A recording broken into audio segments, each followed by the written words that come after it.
अक्सर आपने देखा होगा कि हमारे घर में हमारे दादाजी हो या नानी जी, वे बात बात पर किसी पुरानी बात या किसी पुरानी कहावत का यूज करते हैं। कभी कभी तो वो ऐसी भी कहावतें बोलते हैं जो हमने सुनी भी नहीं होती।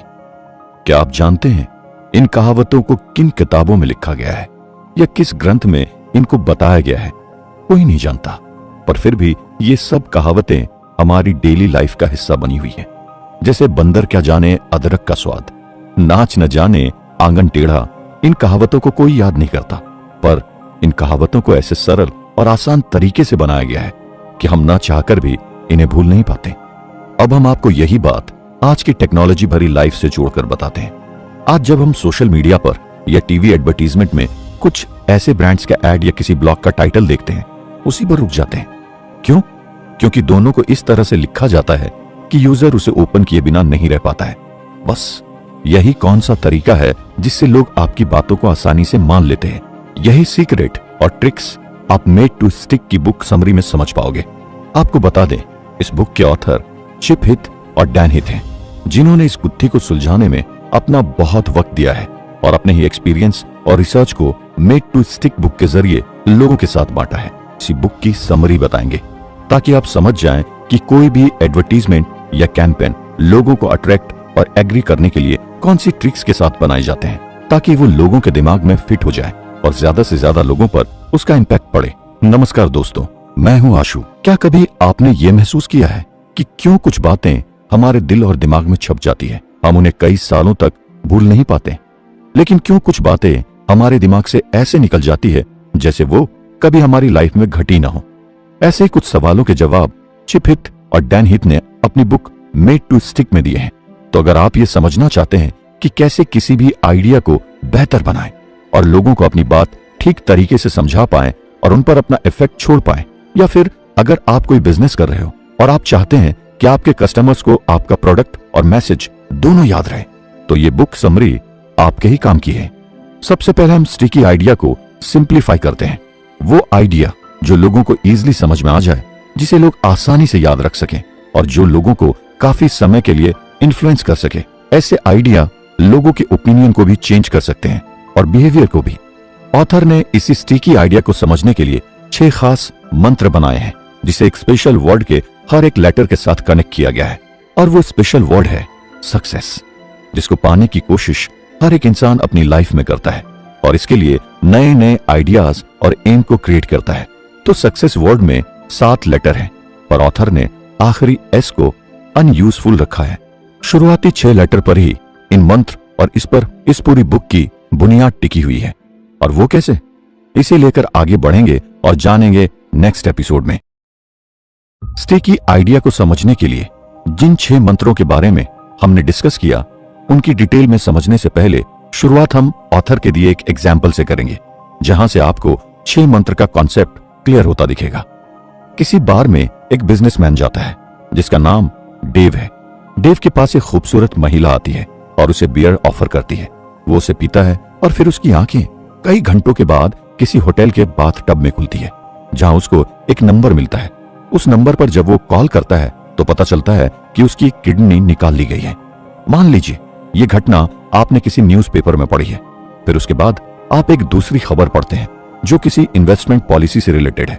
दोनों खबर पढ़ने के बाद आप अपने एक दोस्त को कॉल करते हैं और आप उस दोस्त को दोनों ही खबरों के बारे में बताते हैं। तो बता सकते हैं कौन सी खबर आपको ठीक से याद रहेगी या कौन सी खबर आप अपने दोस्त को बेहतर तरीके से बता पाएंगे?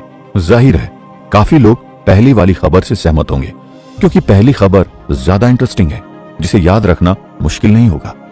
चाहे तो यूं मान लीजिए, अगर किसी भी बात को समझाने के लिए अगर आपको उसे बार बार बोलना पड़ रहा है, तो क्या वो एक अच्छा आइडिया है? शायद नहीं। इस बात को ऑथर के दिए एग्जाम्पल से ही समझते हैं। अगर पब्लिक को समझाना है कि मूवी हॉल में जो पॉपकॉर्न खाते हैं वो हेल्थ के लिए खतरनाक है, लेकिन ये बात लोगों को कैसे समझाएंगे कि ये लोगों को एक बार में समझ आ जाए और वो इसे खाना बंद कर दे? चलो अब आपको बताते हैं कि इस काम को करने वाले सिल्वर मैन ने क्या किया था। सिल्वर मैन ने एक प्रेस कॉन्फ्रेंस की और लोगों को बता दिया कि एक मीडियम साइज पॉपकॉर्न आपके 3 मील के खाने से भी ज्यादा फैट कंटेन करता है। जब ये खबर न्यूज चैनल में फ्लैश होने लगी, तब लोगों को बात समझ में आई और उन्होंने पॉपकॉर्न नहीं खाने का फैसला लिया। हालांकि इस बात से इनकार नहीं कर सकते कि unhealthy popcorn story kidney heist जितनी इंटरेस्टिंग नहीं बल्कि बोरिंग है, जो काफी देर तक न्यूज चैनल में नहीं रह सकती थी। फिर भी सिल्वरमैन जानते थे कि उन्हें अपनी बात लोगों तक पहुंचानी है, जिसके लिए रिपीटेशन की नहीं बल्कि स्टिकी आइडिया की जरूरत थी। अच्छा ये बताइए, क्या इस बीच किसी को यह ख्याल भी आया क्यों कुछ आइडियाज लोगों पर इंपैक्ट डालने में सक्सेसफुल हो जाते हैं और क्यों कुछ आइडियाज फेल हो जाते हैं? यही पता लगाने के लिए चिप और डैन ने 10 सालों तक रिसर्च की, लेकिन उन्हें कोई खास जवाब नहीं मिल पाया। आखिरकार कई रिसर्च के बाद पता चला कि अगर ये बात समझ आ जाए कि वो कौन सी ऐसी बात है जो किसी आइडिया को स्टिकी बनाती है, तो हम अपने मैसेज को भी इंप्रेसिव बना पाएंगे। दोनों भाइयों ने इस समस्या को कई एंगल से समझा। आगे की बात समझने के लिए ऑथर के दिए एक एग्जाम्पल को समझते हैं। ये किस्सा है 1960-70 में हो रही हेलोइन पार्टी का, जहां शहर के बहुत सारे बच्चे और उनके पेरेंट्स एंजॉय करने आए हुए थे। तभी एक खबर आई कि पार्टी में मौजूद सेब के अंदर रेजर ब्लेड को रखा है। खबर फैलते ही चारों तरफ अफरा तफरी मच गई, जिससे कई लोग घबरा गए। इस तरह का इंसिडेंट होना काफी डिसअपॉइंटिंग है कि कुछ बुरे लोगों की वजह से फैमिली इवेंट खराब हो गया। लेकिन फिर इस घटना ने अलग ही मोड़ लिया, जिसको सुनकर लोग हैरान रह गए। दरअसल एक रिसर्च के बाद चौंका देने वाला खुलासा हुआ। रिसर्च में पता चला कि यह सिर्फ एक अफवाह थी। हालांकि इस दौरान 2 बच्चों की डेथ भी हुई थी, लेकिन रिसर्च में सामने आया कि उनकी मौत की वजह कुछ और ही थी। इस घटना ने लोगों के बिहेवियर में चेंज किया था। लोग अपने पड़ोसियों तक को शक की नजर से देखने लगे थे, यहां तक कि कानून में भी कुछ चेंज करने पड़े थे। आखिर क्यों यह आइडिया जो एक अफवाह थी इतना सक्सेसफुल हुआ कि जिसने लोगों के सोचने के नजरिए को बदल दिया? दरअसल ये एप्पल वाली स्टोरी हो या पॉपकॉर्न वाली जिसे आप पहले सुन चुके हैं, दोनों की कहानी एक इमोशनल से इंस्पायर है। वहीं किडनी हाइस्ट भी इस लिस्ट में शामिल है। पहले में डर था, दूसरे में नफरत और तीसरे को याद करने की वजह सस्पेंस इमोशन होगा। इन सब बातों से यही कंक्लूजन निकला कि स्टिकी आइडिया के लिए कोई फार्मूला फिक्स नहीं है। ऐसे आइडिया को कुछ जनरल स्पेशलिटी की जरूरत होती है, या यूं कहें कि हर आइडिया में कुछ खास होना ही चाहिए जो आइडिया को सक्सेसफुल बना सके। अब वापस आते हैं अपने 6 लेटर मंत्र सक्सेस पर, SUCCESS पर, जिसके बारे में हम शुरुआत में भी बता चुके हैं। इस प्रिंसिपल को किसी भी स्टोरी या आइडिया की सक्सेस की यानी चाबी भी मान सकते हैं। जी हाँ, एक आइडिया को लॉन्ग टाइम तक याद रखवाने के लिए यही 6 प्रिंसिपल जरूरी होते हैं। यानी S से किसी भी मैसेज या आइडिया को सिंपल बनाएं, U से अनएक्सपेक्टेड रखें, C से मैसेज को कॉन्क्रीट बनाएं और दूसरे C से क्रेडिबल, E से मैसेज में इमोशन रखना न भूलें और लास्ट मगर नॉट लीस्ट अपने मैसेज को स्टोरी की तरह बताएं। हम सबसे पहले बात करते हैं पहले प्रिंसिपल की, यानी कि सिंप्लिसिटी। आप हमें एक सवाल का जवाब दीजिए कि किसी मैसेज का सिंपल होना क्या होता है? जवाब मिला आपको? चलिए अब इस सवाल को समझाने के लिए ऑथर ने एक एग्जाम्पल दिया है। मान लीजिए अगर कोई वकील 10 बातों के साथ अपनी बहस खत्म करता है, चाहे उसके सभी पॉइंट अच्छे भी हों, लेकिन ये फिर भी पॉसिबल नहीं है कि वो याद रखे जा सके। किसी मैसेज को समझने के लिए उसकी कोर को समझना जरूरी है। इसके लिए हमें इंपॉर्टेंट पार्ट को अलग कैसे करना है वो समझना होगा, यानी हमें मैसेज में किसको कितनी प्रायोरिटी देनी है वो सीखना होगा। किसी भी बात को इजी वर्ड में कह देना काफी नहीं होता। इसके लिए यह भी जरूरी है कि आइडिया सरल भी हो और गहरा भी हो, ताकि समझने वाले उसे लाइफ लॉन्ग एजुकेशन जैसा समझे। अब आते हैं दूसरे प्रिंसिपल पर, यानी कि अनएक्सपेक्टेडनेस पर। तो आखिर हम कैसे लोगों को अपने आइडियाज पर ज्यादा देर तक ध्यान देने के लिए मजबूर कर सकते हैं? इतना ही नहीं, उनके इंटरेस्ट को बरकरार रखना भी एक चैलेंज ही है। इसके लिए हमें लोगों की उम्मीदों से परे जाना होगा, यानी कि वे जो सोचते हैं उसके एकदम उलट जाना होगा। जैसे कि ऑथर ने एग्जाम्पल में बताया था कि पॉपकॉर्न एक पूरे दिन के लिए ऑयली फूड से ज्यादा बीमार करने वाला है, और इस आइडिया से सबका ध्यान अट्रैक्ट हुआ भी। हमें ऐसे ही उनके सरप्राइज्ड या शॉक्ड इमोशन को यूज में लेना होगा जो उनके ध्यान और उनकी अलर्टनेस को बढ़ा सके।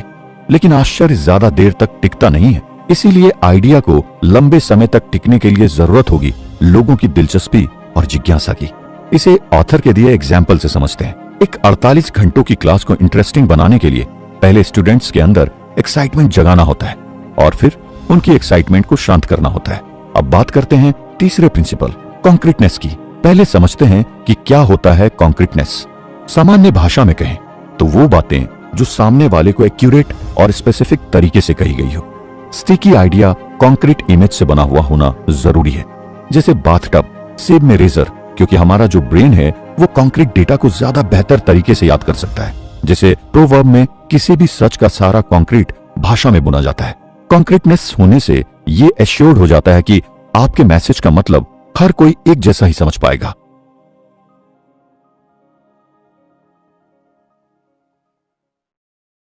अब आते हैं नेक्स्ट प्रिंसिपल पर, यानी कि क्रेडिबिलिटी पर। क्रेडिबिलिटी लोगों पर इंपैक्ट डालने के लिए बहुत जरूरी है, इसलिए किसी मैसेज को कन्वे करने के लिए क्रेडिबिलिटी को इंपॉर्टेंस दी जाती है, क्योंकि इससे आप ये समझ पाते हो कि कैसे किसी एक आइडिया से लोगों का विश्वास हम जीत सकते हैं। ऑथर कहते हैं कि सर्जन कूप के द्वारा बताई गई बातें बिना शक के मान लेते हैं, क्योंकि वो हेल्थ से जुड़ी हुई है। लेकिन लोग हमेशा किसी की बात से सहमत हो जाए, ऐसा जरूरी नहीं है। इसके लिए ये जरूरी है कि आपके मैसेज का खुद भी वजूद होना चाहिए। ऑथर ने इसे एक एग्जाम्पल से समझा है, ट्राई बिफोर यू बाय, यानी खरीदने से पहले इस्तेमाल करो। यह सिद्धांत वर्ड ऑफ आइडिया में भी फिट बैठता है। आइडिया कुछ ऐसा हो जिसमें लोग उससे खुद को जोड़ सकें। चलिए इस बात को ऑथर के दिए गए दूसरे एग्जाम्पल से आपको बताते हैं। 1980 में यूएस प्रेसिडेंशियल डिबेट के दौरान रोनाल्ड कोस एक इकोनॉमिस्ट हैं। वो इकोनॉमी को लेकर सवाल पूछ सकते थे, लेकिन उन्होंने ऐसा नहीं किया। उन्होंने लोगों से सिर्फ इतना पूछा कि आप बेहतर हैं या 4 साल पहले ज्यादा बेहतर महसूस करते थे। मतलब उन्होंने लोगों को यह बात खुद तय करने को कहा। चलिए अब चौथे प्रिंसिपल पर आते हैं, जो कि इमोशन है। जैसा कि हम पहले भी पॉपकॉर्न वाली स्टोरी से समझा चुके हैं कि कैसे लोगों के इमोशन का यूज करके अपनी बात रखी जा सकती है, पर यही बात उन्हें सीधे तरीके से बताई जाती तो वो उस पर कभी यकीन नहीं करते हैं। इस बात को ऑथर के दिए एग्जाम्पल से समझिए। क्या हम किसी टीनएजर्स को स्मोकिंग करने से आसानी से मना कर सकते हैं, या हम उनको सिगरेट के भयानक रिजल्ट के बारे में बताएंगे तो क्या वो समझ जाएंगे? वार्निंग तो बॉक्स में भी लिखी होती है। हालांकि हम तंबाकू कंपनी के दोहरेपन को लेकर उनकी नाराजगी बढ़ाकर बेहतर ढंग से उनसे स्मोकिंग क्विट करवा सकते हैं, लेकिन हम लोगों को अपने आइडियाज पर काम करना सीखना होगा। इसके लिए हम कहानियों का इस्तेमाल करते हैं। ऑथर ने इसे एक एग्जाम्पल के साथ समझाया है। सभी फायर फाइटर्स अपने अनुभव एक दूसरे से साझा करते हैं। इससे फाइटर्स मेंटली आने वाले फायर जनरेटेड कंडीशन का बेहतर रूप से सामना कर पाते हैं। रिसर्चर्स और रिसर्च भी ऐसा ही कहती है कि मेंटली अगर हम पहले से तैयार हों तो असल में पड़ने वाली कंडीशन के लिए ज्यादा मजबूत रहते हैं। कहानियां हमारे दिमाग को पहले से ही मुश्किलों से लड़ने के लिए आसानी से तैयार करती है। जरा सोचिए कि आसान तरीके से कहानियां सुना देना अगर इतना आसान है तो अपने विचार को समझाने में फिर प्रॉब्लम कहां पर आती है? तो चलिए अब आपको मिलाते हैं अपनी कहानी के विलन से, जो है हमारी अपनी साइकोलॉजी टेंडेंसी, जो कि हमें हमारे अपने ही विचारों में उलझा देती है। इसे कर्स ऑफ नॉलेज कहते हैं। इस बात को समझाने के लिए भी ऑथर ने एक एग्जाम्पल दिया है। बात साल 1990 की है, जब एक रिसर्च करने के लिए एलिजाबेथ न्यूटन, जो कि स्टैनफोर्ड से पीएचडी परस्यू कर रही थी, उन्होंने 2 ग्रुप्स को 2 अलग अलग रोल निभाने को दिए। एक था टैपर्स का और दूसरा था लिसनर्स का। टैपर्स को उन्होंने 25 मशहूर गानों की लिस्ट दी और साथ ही कहा कि टेबल पर टैप करके उन्हें इन गानों की रिदम बजानी है, और लिसनर्स का काम होगा उसे समझना।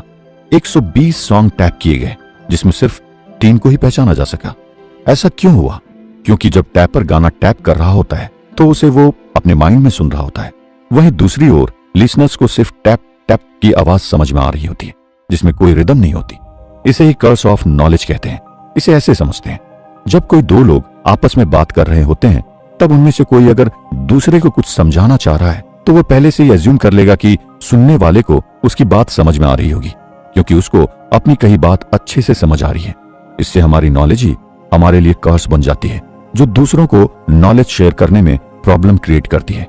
ऑथर ने टैपर्स का कंपैरिजन कंपनी के सीईओ, टीचर्स, पॉलिटिशियन एक्सेट्रा से किया है, और वहीं लिसनर्स को एम्प्लॉय, स्टूडेंट, वोटर एक्सेट्रा से कंपेयर किया है। क्योंकि नॉलेज की वजह से, जिस रिदम की वजह से सीईओ, टीचर्स, नेता के माइंड में ट्यून बजती है, वो कर्मचारी, स्टूडेंट, वोटर्स के माइंड में नहीं बजती। कर्स ऑफ नॉलेज को प्रॉब्लम बनने से रोकने के लिए 6 प्रिंसिपल रामबाण का काम करते हैं।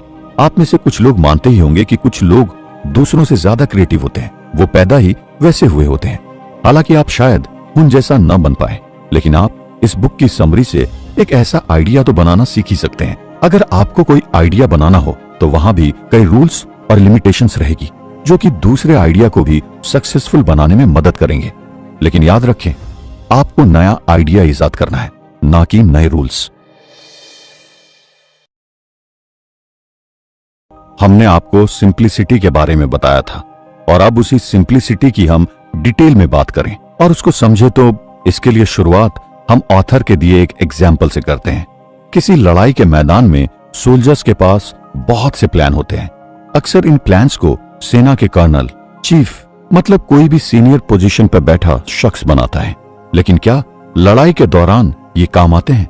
बिल्कुल भी नहीं, क्योंकि जंग के मैदान में सभी प्लान धरे के धरे रह जाते हैं। जैसे कि लड़ाई के दौरान कोई जरूरी वेपन डिस्ट्रॉय हो जाए या फिर मौसम खराब हो जाए, प्लान के अनुसार सोल्जर बढ़ेंगे तो आगे, लेकिन दुश्मन किस फिराक में बैठा है वो ये कभी नहीं समझ सकते। साफ है, अच्छे से अच्छा प्लान किसी जंग को नहीं जीता सकता। यानी किसी अनप्रिडिक्टेबल खतरनाक हालत में सभी प्लान बेकार साबित हो जाते हैं। ठीक इसी तरह मार्केटिंग में भी कस्टमर के आगे सेल्स प्लान बेकार हो जाते हैं। ऐसे में क्या करें? इसका जवाब भी बहुत इजी है कि जो भी आप मैसेज कन्वे करना चाहते हैं लोगों के बीच, अब वो आपके प्रोडक्ट को बेचने के लिए हो या किसी तरह की कोई जागरूकता फैलाने की कोशिश, वो मैसेज बहुत ही सिंपल हो। और दूसरा, जरूरी ये भी है कि हम मैसेज के कोर को समझें। कोर मैसेज मालूम होगा तो उसके अनुसार प्लान बदला जा सकता है। ऑथर कहते हैं, आइडिया का कोर पता लगाने के लिए आपको बेकार के आइडिया को हटाना पड़ेगा, जो कि आसान भी है, लेकिन मुश्किल होता है इंपॉर्टेंट आइडिया को रिमूव करना, जो कि मोस्ट इंपॉर्टेंट नहीं है। तो कहीं आप इंपॉर्टेंट आइडिया न रिमूव कर दें। इसको लेकर केयरफुल रहना जरूरी है। स्टिकी आइडिया बनाने के लिए दो बातें जरूरी है, या यूं कहें इसके दो स्टेप होते हैं। पहले स्टेप में कोर मालूम करना है और दूसरे स्टेप सक्सेस लिस्ट से कोर को ट्रांसलेट करना, जिसे ऑथर ने एग्जाम्पल देकर समझा है। साउथ वेस्ट एक सक्सेसफुल कंपनी है। इस सक्सेस की ओर वो अपने आइडिया कोर की वजह से ही पहुंचे थे। वैसे तो हर एयरलाइन कभी न कभी अपने चार्जेस में कमी करती है, लेकिन साउथ वेस्ट इसे कई सालों से अपना रही थी। दरअसल कंपनी का core idea the low fair airline यानी सबसे सस्ती एयरलाइन था। बता दें, यही वजह रही कि 1996 में उन्हें 5,444 ओपनिंग के लिए 1,24,000 एप्लीकेशन मिली थी। सवाल यह है, क्यों इतने लोग उस कंपनी में काम करना चाहते हैं जिसका आइडिया कॉस्ट रिड्यूस करना हो? मतलब तो यह भी हो सकता है कि कंपनी सिर्फ सस्ती एयरलाइन की वजह से कामयाब नहीं हुई, बल्कि काम करने के लिए यह बढ़िया जगह है इसलिए कामयाब हो, क्योंकि यहाँ कर्मचारी हंसी खुशी काम करते हैं, बर्थडेज पर हंसी मजाक करते हैं। हालांकि इससे कंपनी के कोर आइडिया को कोई फर्क नहीं पड़ेगा, जो कि सबसे सस्ती एयरलाइन होना है। हाँ, मगर इस दौरान वो कन्फेटी का इस्तेमाल नहीं कर सकते, क्योंकि इसकी वजह से कॉस्ट बढ़ेगी और कोर आइडिया पर असर पड़ेगा। अब सवाल ये है कि आखिर कोर कैसे पता लगाएं? सबसे पहले बात करते हैं लीड की। चलिए इस बात को ऑथर के दिए एग्जाम्पल के साथ समझते हैं। रिपोर्टर्स अपनी किसी भी खबर की शुरुआत मोस्ट इंपॉर्टेंट न्यूज से शुरू करते हैं, जिसमें पहला पैरा लीड होता है, जिसमें सबसे ज्यादा जरूरी बातें होती हैं। मतलब ये कि नॉर्मली रिपोर्टर्स खबर को इन्वर्टेड पिरामिड की तरह बनाते हैं, यानी इंपॉर्टेंट बातों से खबर को शुरू करें और फिर खबर के अनुसार कम इंपॉर्टेंट चीज से खत्म करें। तो यूं कहें कि अगर आप अच्छी लीड बना सकते हैं तो आगे की चीजें आसान हो जाती है। हालांकि कभी कभी खुद रिपोर्टर्स भी डिटेल्स में इतना डूब जाते हैं कि मैसेज के कोर को मिस कर देते हैं, जिससे वो स्टोरी की दिशा से भटक जाते हैं। इसे कहते हैं बैरिंग द लीड, यानी कि जरूरी बातों को शुरू में नहीं बताना और स्टोरी को किसी और ही डायरेक्शन में ले जाना। लीड को ठीक से कैसे लिखते हैं, अगर ये समझ गए तो आप मैसेज की कोर को भी समझ पाएंगे। It's the economy stupid. नहीं, आप स्टूपिड नहीं हो सकते, बल्कि ये तो एक मैसेज है जिसके पीछे की कहानी को एग्जाम्पल के तौर पर ऑथर ने बताई है। दरअसल आपको बता दूं, साल 1992 में ये लाइन बिल क्लिंटन के प्रेसिडेंशियल कैंपेन को सक्सेसफुल बनाने के लिए काफी थी। ये लाइन सीधा कैंपेन के वर्कर्स के लिए थी। हालांकि स्टूपिड यहाँ टॉन्ट की तरह इस्तेमाल किया गया था, फिर भी ये बात वर्कर को समझाने के लिए काफी थी कि उन्हें नहीं भूलना है कि जरूरी क्या है। दरअसल वो रिसेशन का टाइम था, उनका फोकस कहाँ होना चाहिए ये बात वो इस मैसेज से समझ गए थे। चलिए अब समझते हैं कि मैसेज में हर एक सब्जेक्ट की प्रायोरिटी की इंपॉर्टेंस क्या होती है, कैसे किसी बात को प्राइमरी माना जाए। कभी क्रिटिकल चीज जरूरी लगती है तो कभी ऐसा लगता है कि बेनिफिशियल बात को प्रायोरिटी मिलनी चाहिए। तो ये कैसे डिसाइड करें कि क्या जरूरी है? इसे कहते हैं डिसीजन पैरालिसिस। कभी कभी हमारे पास कई सारे काम एक साथ करने के लिए होते हैं। ऐसे वक्त पर हम प्रॉब्लम में रहते हैं कि कौन सा काम पहले करें। हालांकि ऐसी प्रॉब्लमेटिक कंडीशन में हम इंपॉर्टेंट वर्क पहले करते हैं और प्रॉफिटेबल वर्क बाद में करते हैं। पर सवाल यह भी उठता है कि कैसे पता लगाया जाए कि क्या इंपॉर्टेंट है और क्या प्रॉफिटेबल। इन हालातों में लोग मुश्किल और अनसर्टेन रिजल्ट्स वाले अनसर्टेन डिसीजन लेते हैं। इस बात को ऑथर ने एक एग्जाम्पल के साथ में और अच्छे से समझा है। जब 1954 में इकोनॉमिस्ट एलजे सेवेज ने श्योर थिंग प्रिंसिपल दिया, उनके अनुसार जब लोग किसी काम को करने के लिए पूरी तरह से श्योर होते हैं तब वो उसे रिजल्ट की चिंता किए बिना काम पूरा कर देते हैं। पैरालिसिस हमारे सेलेक्ट करने की डिसेबिलिटी पर निर्भर करता है, इसलिए सबसे इंपॉर्टेंट है अपने डिसीजन के सिलेक्शन को वेल प्लान करना। समझने की बात यह है कि किसी भी मैसेज की शुरुआत लोगों को मनोरंजन देने की उम्मीद में कुछ इंटरेस्टिंग तो करें, लेकिन इरेलेवेंट तरीके से ना करें। यानी ऐसा कुछ न कहें जो इंटरेस्टिंग तो हो लेकिन फैक्टलेस भी हो, बल्कि इसके बदले अपने कोर मैसेज को ही इंटरेस्टिंग बनाएं। जैसे इस बात को ऑथर के दिए एग्जाम्पल से समझते हैं। एक टाउन है जहां एक लोग डेली रिकॉर्ड नाम की एक न्यूज़पेपर पढ़ते हैं, जबकि वहां और न्यूज़पेपर भी हैं। तो क्यों डेली रिकॉर्ड ही लोगों में इतना पॉपुलर है? वजह इतनी है कि न्यूज़पेपर के एडिटर एडम को उसके मैसेज का कोर मिल गया था, जो लोगों के दिलो दिमाग में चिपक गया। दरअसल ये न्यूज़पेपर सिर्फ लोकल खबरों पर ही फोकस करता था, जिसमें लोकल नाम होते हैं, जिसे पढ़ने के लिए लोग यही पेपर खरीदते थे। लोकल फोकस ही एडम के इस न्यूज़पेपर के सक्सेस का कारण था। एडम के लोकल नाम वाला ये कोर मैसेज काम का भी था और याद रखने वाला भी।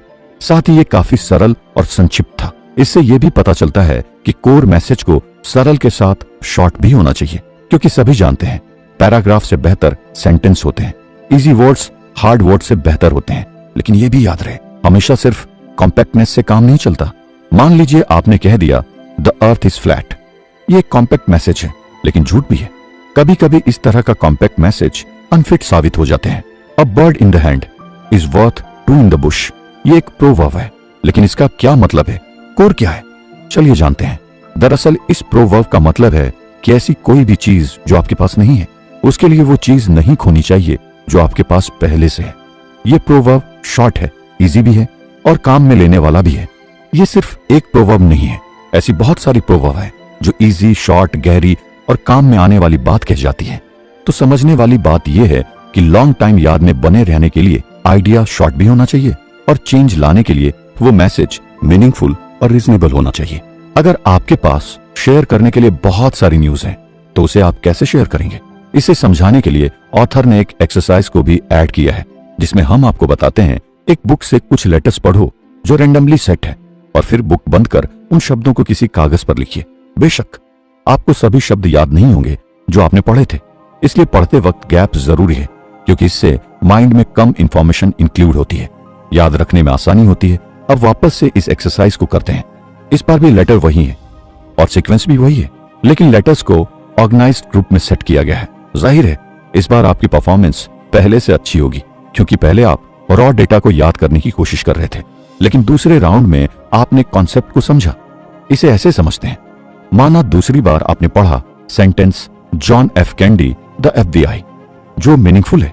पहले आपने FJKLM जैसे कुछ शब्द पढ़े थे जो थे, तो हम इससे क्या समझे? यानी कॉम्पैक्ट आइडिया काफी नहीं है, केवल गहरे कॉम्पैक्टनेस काम के होते हैं। आगे बढ़ते हैं, कैसे हम इजिली मुश्किल बातों का जवाब निकालें। इसका जवाब इजिली और क्रिएटिव तरीके से काम में लेके सही तरह से पेश किया जाए तो वो भी कठिन ही लगने लगेगी। ये बिल्कुल किसी ग्रेप फ्रूट की तरह है, जो बाहर से देखने में इजी दिखता है और अंदर से उतना ही स्वादिष्ट होता है। हमारे माइंड में मौजूद स्कीमा हमारे लिए किसी भी चीज की इमेज बनाने में हमारी मदद करती है। इसलिए किसी भी इजी मैसेज को ज्यादा मुश्किल तरीके से बताने से लोग उसे याद नहीं रख पाते हैं।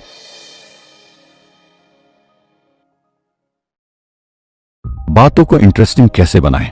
प्रीवियस एपिसोड्स में हमने सिंप्लिसिटी के साथ साथ अनएक्सपेक्टेड प्रिंसिपल को भी जाना था, लेकिन अब इसे और डिटेल के साथ समझाते हैं।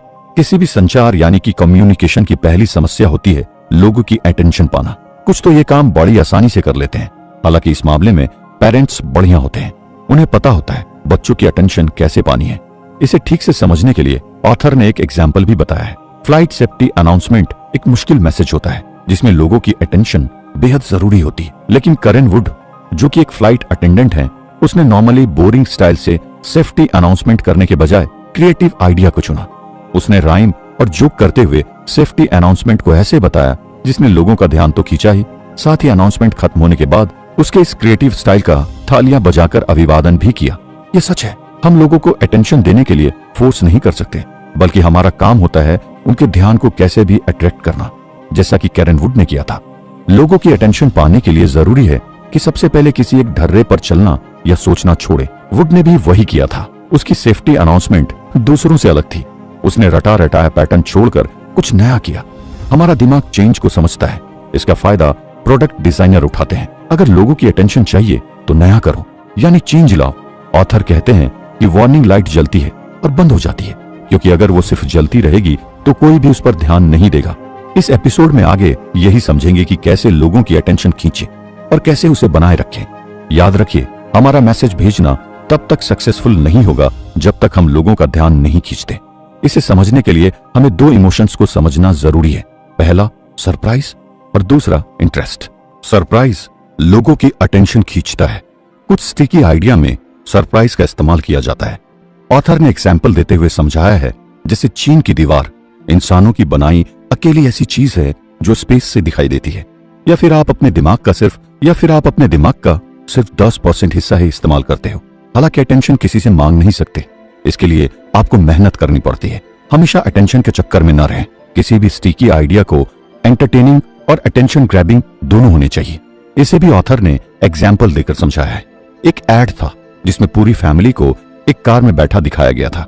पहली बार में देखकर आप ये एज्यूम करेंगे कि ये किसी कार का एड है, लेकिन तभी अचानक से उनकी कार के सामने एक ट्रक आता है और उनकी कार से टकरा जाता है, और फिर एड एक लाइन से खत्म होता है। क्या आप जानते थे ऐसा होगा? असल में यह एड एक मैसेज था, लोगों को यह रिमाइंड कराने का कि कार में जब भी बैठें सीट बेल्ट पहनना ना भूलें। यह एड इसलिए याद रखा गया क्योंकि इसमें सरप्राइज भी था और इंटरेस्ट भी। अगर सरप्राइज में कोई काम की बात न हो तो बेकार होता है। यह एड मैसेज दे रहा था कि हादसे कभी बताकर नहीं होते, इसीलिए हमेशा सीट बेल्ट पहने। बता दें कि हमारे स्कीमा किसी गैसिंग मशीन की तरह होते हैं।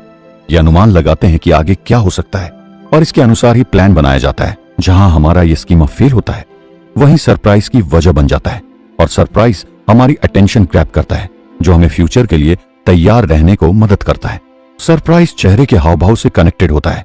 ऑथर कहते हैं कि अनमास्किंग द मास्क नाम की किताब में एक term the surprise brow use किया गया है। इससे चेहरे के कई इमोशन को बताया गया है जो सरप्राइज की वजह से आ जाते हैं। मान लीजिए कुछ देखकर या जानकर आपकी आईब्रो ऊपर चढ़ जाती है और आंखें बड़ी हो जाती है, तो सरप्राइज ब्राउ हमारी बॉडी को फोर्स करता है कि जो देखा है उसको लेकर एक बार फिर से सोच या समझ लो। सरप्राइज की वजह से हम किसी सवाल के आंसर सर्च करना शुरू कर देते हैं और उसे सॉल्व करना चाहते हैं। ये भी सोचते हैं कि क्यों हम सरप्राइज हुए। वहीं बड़े सरप्राइज में बड़े आंसर की डिजायर होती है। बातों का सरप्राइजिंग होना एक प्रॉब्लम है। क्या आप जानते हैं कभी कभी सरप्राइज भी बड़ी प्रॉब्लम बन जाता है। कैसे? इस बात को ऑथर के दिए एग्जाम्पल से समझते हैं। साल 2000 में एक एड आया था जिसमें सुपर बाउल की टीम को एक फील्ड में दिखाया गया था। तभी कैमरा जूम आउट होता है और भेड़िए का एक बड़ा सा झुंड नजर आता है जो अचानक टीम पर अटैक कर देता है। बेशक यह एड सरप्राइजिंग था, लेकिन मीनिंगफुल नहीं था। लोगों को यह एड समझ नहीं आया क्योंकि इसमें कोई मैसेज नहीं था। यह एड कार वाले एड से बिल्कुल अलग था। एक रिसर्च में पता चला कि सरप्राइज काफी नहीं है, इसके लिए नजरिया भी जरूरी है। ऑथर ने इसके लिए एक एग्जाम्पल दिया। मान लीजिए आपको दो शब्द बताए जाते हैं, हैंसल ऑन द बार्डल, और दोनों का सही मतलब बताने को कहा जाता है। काफी सोचने के बाद जब आप समझ नहीं पाते हैं कि इन शब्द का क्या मतलब होता है, तो आपको बताया जाता है कि ये बनाए गए शब्द हैं, इनका कोई मीनिंग नहीं है। तो आप सरप्राइज होंगे या आपको गुस्सा आएगा। वहीं जब आपको एक और शब्द दिया जाता है, फ्रॉग, जिसका स्पेलिंग है PHRAUNG, फिर से काफी सोचने के बाद भी जब आप नहीं समझ पाते हैं कि इन शब्द का क्या मतलब होता है, तब आपको बताते हैं कि ये फ्रॉग यानी कि हिंदी में मेढक की बनाई गई स्पेलिंग है। तब आपका रिएक्शन क्या होगा? शायद आप हंसते हुए कहेंगे, ओह, हैंसल एंड बार्डल एग्जाम्पल। बिना नजरिए वाले सरप्राइज का किसी घटने का अनुमान लगाना सरप्राइजिंग नहीं हो सकता। सरप्राइज प्रेडिक्टेबिलिटी का ऑपोजिट होता है। इसके लिए सरप्राइज पोस्ट डिक्टेबल भी होना चाहिए। फ्रॉग शब्द का ही एग्जाम्पल होगा।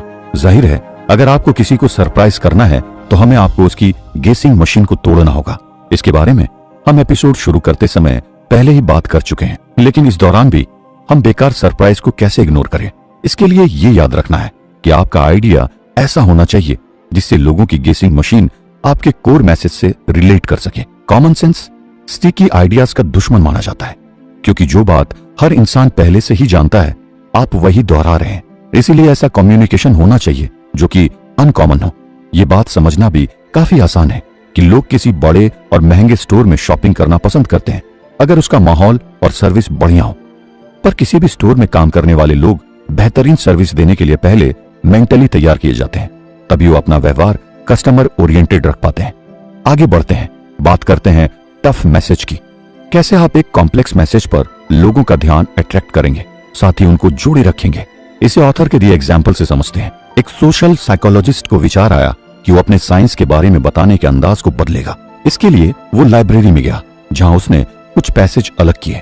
उनमें से कुछ पैसेज वैसे थे जैसा कि उसे एक्सपेक्टेड थे, लेकिन कुछ अनएक्सपेक्टेड थे। वहीं कुछ ऐसे भी थे जिसका कोई मतलब नहीं था, लेकिन बाद में वो मीनिंगलेस पैसेज मिस्ट्री जैसे लगे और एंड में जिसका जवाब भी मिला।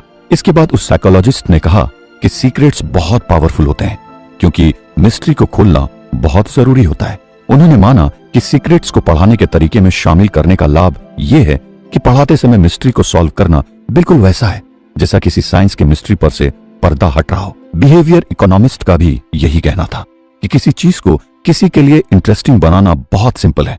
बस सबसे पहले उस इंसान को जिज्ञासु करना होगा, यानी एक मिस्ट्री क्रिएट करनी होगी।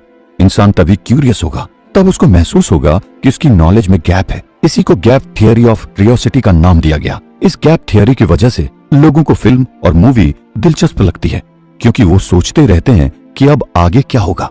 यही वजह है कि लोगों को मिस्ट्री नॉवेल पसंद होते हैं। इसी तरह लोग खेल में दिलचस्पी दिखाते हैं, क्योंकि वो अनुमान लगाते रहते हैं कौन जीतेगा। अगर आप चाहते हैं कि आपका मैसेज उनके दिमाग में चिपक जाए, तो आपको उनकी नॉलेज में ये गैप उन्हें फील करवाना होगा, ताकि वो ज्यादा जानने के लिए क्यूरियस हो जाएं।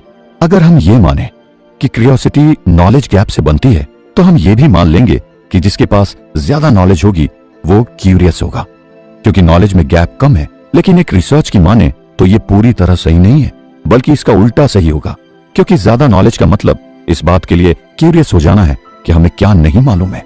ऑथर ने इसे एक एग्जाम्पल से समझाया है कि अगर किसी को 50 में से 17 राज्यों की राजधानी के नाम पता है तो वो उस बात पर ही घमंड कर लेगा, लेकिन जिसको 47 के नाम पता है वो 3 और नाम जरूर जानना चाहेगा। आगे की बात समझने के लिए ऑथर ने एक और एग्जाम्पल दिया है। बात 1953 की है, जहां जापान की कंपनी अपने बिजनेस को खड़ा करने की कोशिश में जुटी थी, जिनका पहला इनोवेशन इलेक्ट्रिक राइस कुकर असफल हो चुका था। तब इस कंपनी ने खुद को शॉर्ट वेव रेडियो की मरम्मत करके संभाला था। तभी कंपनी के लीड टेक्नोलॉजिस्ट के मन में ट्रांजिस्टर ने क्यूरियोसिटी दी। ये ट्रांजिस्टर बेल लेबोरेटरी ने बनाया था। लीड टेक्नोलॉजिस्ट को इस ट्रांजिस्टर में काफी संभावनाएं नजर आई। उन्होंने इसके लाइसेंस की अपील की, मगर अनफॉर्चुनेटली वो उन्हें मिल नहीं सका। हालांकि काफी कोशिशों के बाद 1953 में उन्हें लाइसेंस मिल गया। उनके मन में एक रेडियो का विचार था जो कि ट्रांजिस्टर पर आधारित था, लेकिन बेल लैब ने उनकी इस विचार को नकार दिया।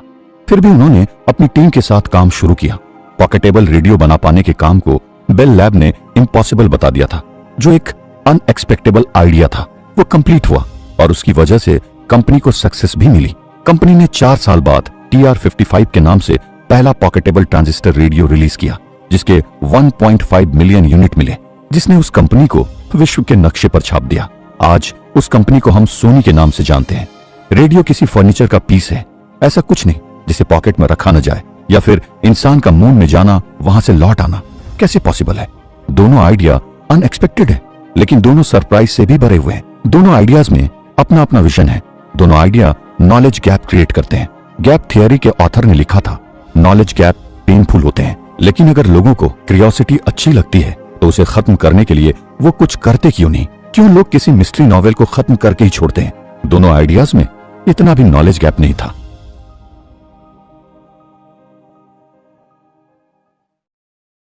आज तक आप कंक्रीट वर्ड को बस बिल्डिंग कंस्ट्रक्शन में यूज करते आए हैं, लेकिन आपने कभी नहीं सोचा होगा कि ये वर्ड मैसेज और उनके लोगों पर इंपैक्ट डालने के लिए प्रिंसिपल बन चुका है, जिसके बारे में हमने आपको प्रीवियस एपिसोड में बताया था। और अब हम इस एपिसोड में कंक्रीट वर्ड के बारे में और अच्छे से समझाएंगे। फिलहाल इस एपिसोड को ऑथर की बताई हुई कहानी से शुरू करेंगे, जिसे आप सभी ने सुन ही रखा होगा। जी हाँ, वही कहानी, लोमड़ी और अंगूर वाली। लोमड़ी जंगल में जा रही होती है। उसे पेड़ पर अंगूर लटके मिलते हैं, जिसे देखकर उसके मुंह में पानी आ जाता है। अंगूर खाने के लिए लोमड़ी बार बार छलांग लगाती है, कभी इधर से कभी उधर से, लेकिन अंगूर उसको नहीं मिलते। आखिर में थक हार कर लोमड़ी अंगूर खट्टे हैं कहकर वहां से निकल जाती है। ये कहानी सभी ने सुनी होगी। हर देश अपनी अलग अलग भाषा में इस कहानी को जरूर पहचानता होगा। ये कहानी इतने सालों में अब तक लोगों को याद है। वजह है इसको जिस तरह से लेखक ने इनकोड किया है और एक फिक्शनल स्टोरी के जरिए दुनिया के सामने एक कॉन्क्रीट इमेज सामने आ गई। बेशक इस कहानी के लेखक ने कहानी के माध्यम से इंसान के बहुत बड़े पहलू को उजागर किया है। बता दें, ज्यादातर बिजनेस स्ट्रेटजी ह्यूमन बिहेवियर को दर्शाते हैं। उन्हें समझना किसी फैंटेसी स्ट्रेटजी या विचार से आसान होता है। जैसा हमने इस कहानी से ह्यूमन मेंटेलिटी को समझा। कल्पना से बने आइडिया को समझना मुश्किल होता है, साथ ही याद रखना भी। किसी वजह से हम लोगों से कांटेक्ट नहीं कर पाते। इस समस्या को सुलझाने के लिए कॉन्क्रीटनेस मदद करती है। अब इस एपिसोड में आगे बात करते हैं, जिसमें ऑथर ने आगे नेचर कंजर्वेशन के बारे में बताया है। द नेचर कंजर्वेंसी ने वर्ल्ड एनवायरनमेंट के हिसाब से वैल्यूएबल एरियाज को बचाने में मदद की थी। इसके लिए बहुत ही सिंपल मेथड का इस्तेमाल किया गया। वो था इन एरियाज को मार्केट प्राइस में खरीद लेना, ताकि उनको सीमित किया जा सके। इस स्ट्रैटेजी को बक्स एंड एकर्स कहा गया। 2002 में टीएनसी कैलिफोर्निया के सामने बड़ा चैलेंज आया। कैलिफोर्निया टीएनसी के लिए काफी इंपॉर्टेंट था, क्योंकि यहाँ एनवायरनमेंट के हिसाब से बहुत सारे इंपॉर्टेंट एरियाज हैं। इसके लिए इनसे जुड़े लोगों ने कैलिफोर्निया का नक्शा लिया और उन एनवायरनमेंट के पॉइंट ऑफ व्यू से सेंसिटिव इंपॉर्टेंट एरिया को कलर कर दिया और 40% एरिया कलर हो गया। इन क्षेत्रों को खरीदने के पैसे नहीं थे। इन कलर क्षेत्रों में 9% डेंजर जोन में थे। टीएनसी किसी हाल में उन्हें ऐसे नहीं छोड़ना चाहता था। टीएनसी ने इस समस्या से निपटने के लिए नया कुछ सोचा। उन्होंने जमीन खरीदने के बजाय जमीन के मालिकों से कहा कि उस लैंड पर कोई भी नया डेवलपमेंट ना हो, ताकि वो एरिया प्रोटेक्टेड रहे। इस नई तरकीब ने काम किया और टीएनसी उन एरिया को प्रोटेक्ट कर पाई जो कि बक्स एंड एकर्स से संभव नहीं हो पा रहा था। ये कहानी लैंड प्रोटेक्शन नहीं थी, बल्कि ये स्टोरी बता रही है कैसे टीएनसी ने बातों में नहीं फंसकर 2 मिलियन एकड़ जमीन को प्रोटेक्ट किया। आगे बढ़ते हैं। सोचिए, किसी चीज को क्या कंक्रीट बनाता है? अगर आप किसी चीज को अपनी सेंस यानी इंद्रियों से पहचान लें तो वो कंक्रीट होता है। कंक्रीट भाषा लोगों को नया कॉन्सेप्ट समझने में मदद करती है, खासकर वो लोग जिन्होंने सीखने की शुरुआत की हो। मान लीजिए, अगर आपको एक रूम में बैठे बहुत से लोगों को कुछ सिखाना है, आपको ये भी नहीं पता कि वो क्या क्या जानते हैं, तो इस स्थिति में कंक्रीटनेस भाषा ही सही होगी। इसे समझाने के लिए ऑथर ने एशिया के क्लासरूम का एग्जाम्पल दिया है। जैसा कि खबरों से हमें यह पता चला है कि ईस्ट एशिया के बच्चे अमेरिकन बच्चों को हर चीज में मात दे रहे हैं।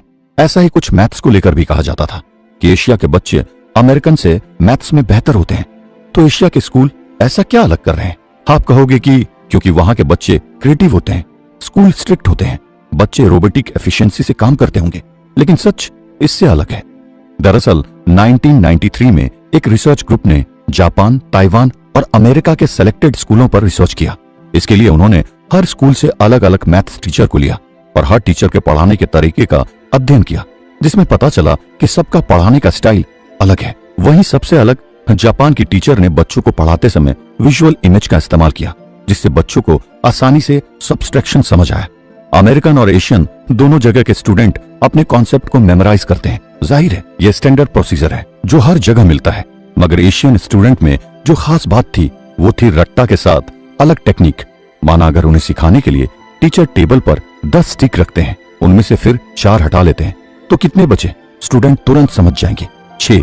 ये टेक्निक स्टूडेंट के लिए एक कॉन्क्रीट फाउंडेशन तैयार करती है, यानी स्टूडेंट समझ पाते हैं कि कैसे ये कॉन्सेप्ट रियल लाइफ में भी इस्तेमाल होते हैं और इसी कॉन्क्रीट फाउंडेशन पर वे अपनी नॉलेज बिल्ड करते हैं। जब यही एग्जामिन अमेरिकन स्कूल में किया गया तो वहां सिखाने का ये तरीका नहीं मिला। शायद इसीलिए ही एशियन बच्चे अमेरिकन से आगे थे, खासकर मैथ्स में। कुछ इसी तरह ही कॉन्क्रीटनेस हमें समझने में मदद करती है। कॉन्क्रीट आइडिया ज्यादा जल्दी याद हो जाता है। इंसानी दिमाग कॉन्क्रीट चीजों का जल्दी मेमोराइज करता है, जैसे साइकिल या सेब। लेकिन जस्टिस और पर्सनैलिटी को समझने के लिए इंसानी दिमाग टाइम लेता है। ऐसे में स्टिकी आइडिया वही होगा जो पूरी तरह से कॉन्क्रीट इमेज और शब्दों से भरा होगा। इसको समझाने के लिए ऑथर ने एग्जाम्पल दिया है, जिसमें हम एक अकाउंट के टीचर की बात करते हैं जो स्टूडेंट्स को अकाउंट के प्रिंसिपल सिखाने जा रहे हैं। नए स्टूडेंट के लिए अकाउंट भटकाने वाला विषय होता है। Income statement, balance sheets, treasury stock से ये चीजें जल्दी समझ नहीं आती। एक टीचर के तौर पर आप कैसे बच्चों को अकाउंट सिखाओगे कि उनको अच्छे से समझ आ जाए? दो प्रोफेसर्स ने इसके लिए बिल्कुल अलग तरीका निकाला। इसके लिए उन्होंने एक तरीका सोचा। उन्होंने दो इमेजिनरी स्टूडेंट के बारे में क्लास में बताया और कहा कि स्टूडेंट क्रिस और सैंडी ने एक डिवाइस को लॉन्च किया था जिसे उन दोनों ने सेफ नाइट आउट कहा। इसमें उन्होंने स्टूडेंट और उनके पेरेंट्स को लिया जो 18 की उम्र पार कर चुके हों। उन्होंने एक डिवाइस स्टूडेंट की कार में इंस्टॉल कर दिया जो कार के रूट और स्पीड को रिकॉर्ड करने वाली थी। उसके बाद उन्होंने क्लास के स्टूडेंट से कहा कि मान लो वो दोनों स्टूडेंट आपके दोस्त हैं और उनको पता है कि आप अकाउंटिंग की क्लास ले रहे हो, तो आप बताओ क्रिस और सैंडी की मदद कैसे करोगे? वो आपसे पूछ रहे हैं क्या उनका आइडिया पॉसिबल है? हम कितने यूनिट में अपनी ट्यूशन फीस भर पाएंगे या ईबे में इसे बेचने पर कितनी कीमत मिलेगी? क्लास में सुनाए गए इस एपिसोड से उस रोल का पता चलता है जो अकाउंटिंग बिजनेस लाइफ में प्ले करती है। क्रिस और सैंडी को प्रोडक्ट को बनाने में कुछ खर्च तो करना ही पड़ा, वो फिक्स था। दूसरे खर्चे तो बाद में निकल कर आते हैं। इस केस स्टडी के बाद जिन स्टूडेंट ने इस केस स्टडी को समझकर एग्जाम दिया उन्होंने एग्जाम अच्छा स्कोर किया। मतलब टीचर की ये केस स्टडी स्टूडेंट को समझ में आ गई। कॉन्क्रीट आइडिया वही होता है जो हमारी मेमोरी में फिट हो जाए। ये इतना आसान भी नहीं और ये बिल्कुल नॉर्मल है। आप कुछ भूल जाएं। नए सीखने वाले लोग कॉन्क्रीट डिटेल को कॉन्क्रीट डिटेल की तरह समझते हैं, वहीं एक्सपर्ट इसे सिंबल ऑफ पैटर्न या उस नजरिए से देखते हैं जैसा उन्होंने कई सालों के अभ्यास से सीखा है। क्योंकि एक्सपर्ट हाई लेवल के नजरिए को समझ पाते हैं, इसलिए वो उस लेवल पर ही बात करना चाहते हैं। चेस की चालों के बारे में बात करते हैं, न कि किसी फिल्म की बात करना पसंद करते हैं। यही होते हैं हमारे विलन। कर्स ऑफ नॉलेज यहीं से डाली जाती है। ऑथर ने ये बात समझाते हुए एक एग्जाम्पल दिया है। एक रिसर्चर बेथ बेकी ने एक फर्म पर अध्ययन किया जो कि सिलिकॉन चिप बनाने वाली मशीन बनाती थी। ऐसी मशीन बनाने के लिए फर्म को दो तरह के लोगों की जरूरत थी, एक इंजीनियर जो बहुत डिजाइन बनाए और दूसरे मैन्युफैक्चरिंग वाले लोग जो उन डिजाइन को मशीन का रूप दे सके। क्या फर्म इन दोनों तरह के लोगों को एक साथ काम करवा पाई? जवाब है नहीं, क्योंकि दोनों तरह के लोग अलग भाषा बोलते थे। इंजीनियर अपना टाइम डिजाइन बनाने में बिताते थे, दूसरी ओर मैन्युफैक्चरिंग टीम फिजिकल लेवल पर काम कर रही होती है, वो मशीन बनाने में बिजी रहते हैं। इसके बाद कर्स ऑफ नॉलेज देखने को मिला। जब मैन्युफैक्चरिंग के काम में कुछ प्रॉब्लम आई, मशीन को शायद सही पावर नहीं मिल पा रहा था। समस्या इंजीनियर को बताई गई तो वो लोग प्रॉब्लम फिक्स करने के लिए डिजाइन बनाने लगे। मैन्युफैक्चरिंग टीम चाह रही थी कि इंजीनियर उनके लेवल पर आकर प्रॉब्लम को सॉल्व कर दे, मगर इंजीनियर का फोकस बस ड्राइंग पर था। तो कैसे ये समस्या सुलझाई जाती? क्या दोनों पक्ष को बीच का रास्ता अपनाकर सुलह करनी चाहिए थी? नहीं, ये जरूरत थी कि इंजीनियर अपना रवैया बदले, क्योंकि समस्या ड्राइंग नहीं बल्कि मशीन के लेवल पर आकर ही सुलझ सकती थी। किसी लक्ष्य को पारदर्शी बनाने के लिए उसका ठोस होना बहुत जरूरी है। इसके लिए लक्ष्य को छोटे छोटे लक्ष्य में बदल लेने से उनको आसानी से पाया जा सकता है। जब तक कोई लक्ष्य प्राप्त नहीं होता तब तक उस पर किया गया काम व्यर्थ होता है। ऑथर ने इसके लिए एक और एग्जाम्पल दिया है। एक बार 2002 में अमेरिका के स्टोन यमशिता, जो कि बड़ी कंपनियों को वर्चुअल टेक्नोलॉजी में सहायता देने का काम करते हैं, वो एचपी कंपनी ने एक प्रोजेक्ट के लिए अप्रोच किया। स्टोन यमाशिता को एचपी के पार्टनर डिज्नी के लिए एक थीम पार्क बनाना था। स्टोन यमाशिता ने अपनी वर्चुअल प्रेजेंटेशन में 6000 स्क्वायर फीट में बनने वाले थीम पार्क का मॉडल पेश किया, जो कि लाजवाब बनाया गया था। उस थीम में उन्होंने एक फेरारी फैमिली की 3 पीढ़ियां बनाई जो कि डिज्नी घूमने आते हैं। उस पार्क में फेरारी फैमिली का घर भी शामिल है। एग्जीबिशन की सैर करने वाले लोग फेरारी फैमिली के लिविंग रूम से लेकर फैमिली फोटो तक देख सकते थे। टेक्नोलॉजी की मदद से सैर को बहुत ही आरामदायक बनाया गया था। इस तरह से स्टोन यमाशिता का एक आइडिया जो सच बन गया उनकी ठोस मेहनत से। यह आइडिया एचपी और डिज्नी को बहुत पसंद आया और आगे जाकर सक्सेसफुल भी रहा। इसलिए एक बेसिक आइडिया को सक्सेसफुल आइडिया बनाने के लिए उसका स्ट्रांग होना बहुत जरूरी है। तभी उस आइडिया पर काम करने वाले लोग एक दूसरे के साथ एडजस्टमेंट बना पाएंगे। क्यूरियोसिटी है सक्सेस की चाबी। इस एपिसोड की शुरुआत हम एक प्रैक्टिस के साथ करेंगे जो कि ऑथर ने हमें बताई है। आप एक पेंसिल लें, एक पेपर लें और अपना टाइमर सेट करें। आपको अपने लिए एक टू डू लिस्ट बनानी है जिसमें आपको 15-15 सेकंड की प्रैक्टिस करनी है। 15 सेकंड के लिए अपना टाइमर सेट करें। फिर पेपर पर सभी उन सफेद चीजों का नाम लिखें जिन्हें आप जानते हो। फिर से अपने टाइमर को रीसेट करें और उन सफेद चीजों के नाम लिखें जो आपके फ्रिज में मौजूद हो। ज्यादातर लोग फ्रिज में रखी चीजों के नाम ज्यादा आसानी से लिख पाएंगे क्योंकि हमारा फ्रिज यूनिवर्स का बड़ा हिस्सा नहीं होता। ऐसा इसलिए हुआ क्योंकि कॉन्क्रीटनेस एक तरीका है जो ब्रेन में फोकस लाता है। आगे चलते हैं और एक ऑथर के दिए हुए एग्जाम्पल को आपको बताते हैं। एक इंटरव्यू की जहां 29 साल का जेरी कैपलन इंटरव्यू के लिए आया था और नर्वस सा दिख रहा था। उसकी प्रेजेंटेशन 30 मिनट में शुरू होने वाली थी। उससे पहले वो ऑफिस कैंपस के चक्कर लगा रहा था, जहां दूसरे सिलेक्टेड लोग भी इंटरव्यू के लिए आए थे। उनको देखकर जेरी को लगा वो पूरी तरह से तैयार नहीं है, क्योंकि बाकी लोग उसे खुद से बेहतर लग रहे थे। उसकी नर्वसनेस अब पैनिक में बदल चुकी थी। दूसरे लोग सूट और टाई में आए थे, जबकि उसने स्पोर्ट्स जैकेट डाली हुई थी।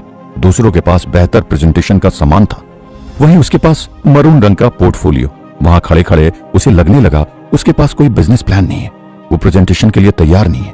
हालांकि फिर भी जेरी का टर्न आता है। वो गहरी सांस के साथ प्रेजेंटेशन शुरू करता है और कहता है, मेरा मानना है कि आने वाला समय में नए कंप्यूटर का स्वरूप किसी नोटबुक की तरह होगा, न कि टाइपराइटर की तरह, और वो पेन से ऑपरेट किया जाएगा, कीबोर्ड से नहीं। और ये हमारे काम तब आएगा जब हम अपनी कंप्यूटर डेस्क से कहीं दूर होंगे। अपनी बात कहते उसे लगा सामने बैठे लोग काफी परेशान दिख रहे हैं। वो समझ नहीं सका कि वो उसकी प्रेजेंटेशन से परेशान हो चुके हैं या फिर उसकी बात को ध्यान से सुन रहे हैं। तभी उसने अपने बैग से कुछ निकालते हुए कहा कि उसके पास फ्यूचर के उस कंप्यूटर का मॉडल भी है। उसकी बात सुनने के बाद सभी चुप थे। तभी किसी ने पूछा, आप इस तरह के कंप्यूटर में कितना डेटा रख सकोगे? तभी जेरी से पहले पैनल में ही बैठे शख्स ने कहा, कोई फर्क नहीं पड़ता, मेमोरी चिप धीरे धीरे छोटी हो रही है और सस्ती भी। इस प्रेजेंटेशन के कुछ दिन बाद ही जेरी को वहां से कॉल आ गया। कंपनी के लोग उसकी आइडिया पर सहमत थे, साथ ही जेरी के इस आइडिया पर इन्वेस्ट के लिए भी तैयार थे। ऐसा इसलिए हुआ क्योंकि वहां बैठे लोगों के लिए उस पोर्टफोलियो ने जेरी के बात को समझने में आसान कर दिया था। उनके अंदर और जानने की क्यूरियोसिटी ने भी जन्म लिया, जैसा कि उन्होंने पूछा था कि कितनी मेमोरी ऐसे कंप्यूटर में आ सकेगी। चलिए अब एक और ऑथर के दिए हुए एग्जाम्पल को बताते हैं। डायरिया से हर साल लाखों बच्चों की मौत होती है। ये मौत गरीब देशों में ज्यादा होती है। इस बीमारी में बच्चे डिहाइड्रेशन से मर जाते हैं, जो लंबे टाइम से होने वाले डायरिया की वजह से होता है। इससे बचने के सोल्यूशन है, जिसमें इलेक्ट्रोलाइट्स, मिनरल और वाटर से बनता है, जिसे ORS कहते हैं। अब जरा ध्यान देते हैं। आपको ये पता चला कि डिहाइड्रेशन खतरनाक है, उससे लोग मर जाते हैं, लेकिन उसे बचा कैसे जाए ये पूरी तरह से क्लियर नहीं हो पाया है। डेव जब कुछ डेवलपिंग कंट्री के प्राइम मिनिस्टर से मिलते हैं, तब उनकी पॉकेट में नमक और चीनी के पैकेट्स थे। मीटिंग के दौरान उन्होंने अपनी जेब से पैकेट निकाले और कहा, ये पैकेट डायरिया में काफी फायदेमंद है। नमक और चीनी को पानी में बड़ी आसानी से घोला जा सकता है, जो डायरिया की रोकथाम करेगा, और इसकी कीमत एक चाय से कम है। इतना ही नहीं, ये लाखों लोगों की जान बचाने के लिए काफी है। वहीं डेव के इस मैसेज पर ध्यान दीजिए। क्या ये मैसेज ध्यान में रहेगा? जवाब है हाँ, क्योंकि ये कॉन्क्रीट मैसेज है। इसमें जो चीजें बताई गई है उन्हें आप रियल लाइफ में इस्तेमाल करते हो। सवाल ये है कि अपने मैसेज को कैसे कॉन्क्रीट बनाया जाए। इसके लिए जरूरी ये सोचना है कि आपका मैसेज लोगों की जरूरत के हिसाब से हो, जैसे आपके रीडर्स, स्टूडेंट या कस्टमर्स। ऑथर ने यहाँ एक और एग्जाम्पल दिया है। मेलिसा, एक 28 साल की लड़की, जिसने एक हैमबर्गर कंपनी तब ज्वाइन किया जब वो कंपनी मंदी के दौर में थी। कंपनी का CEO कई सालों से आ रही आर्थिक गिरावट से परेशान था। इस दौरान उसे कंपनी की तरफ से कुछ 3 बड़े पुराने तरीके से लाल कपड़े में लिपटे रिकॉर्ड दिए गए, जैसे डेटा, स्टेटस, स्ट्रैटेजी ब्रीफ्स और मार्केट रिसर्च आदि।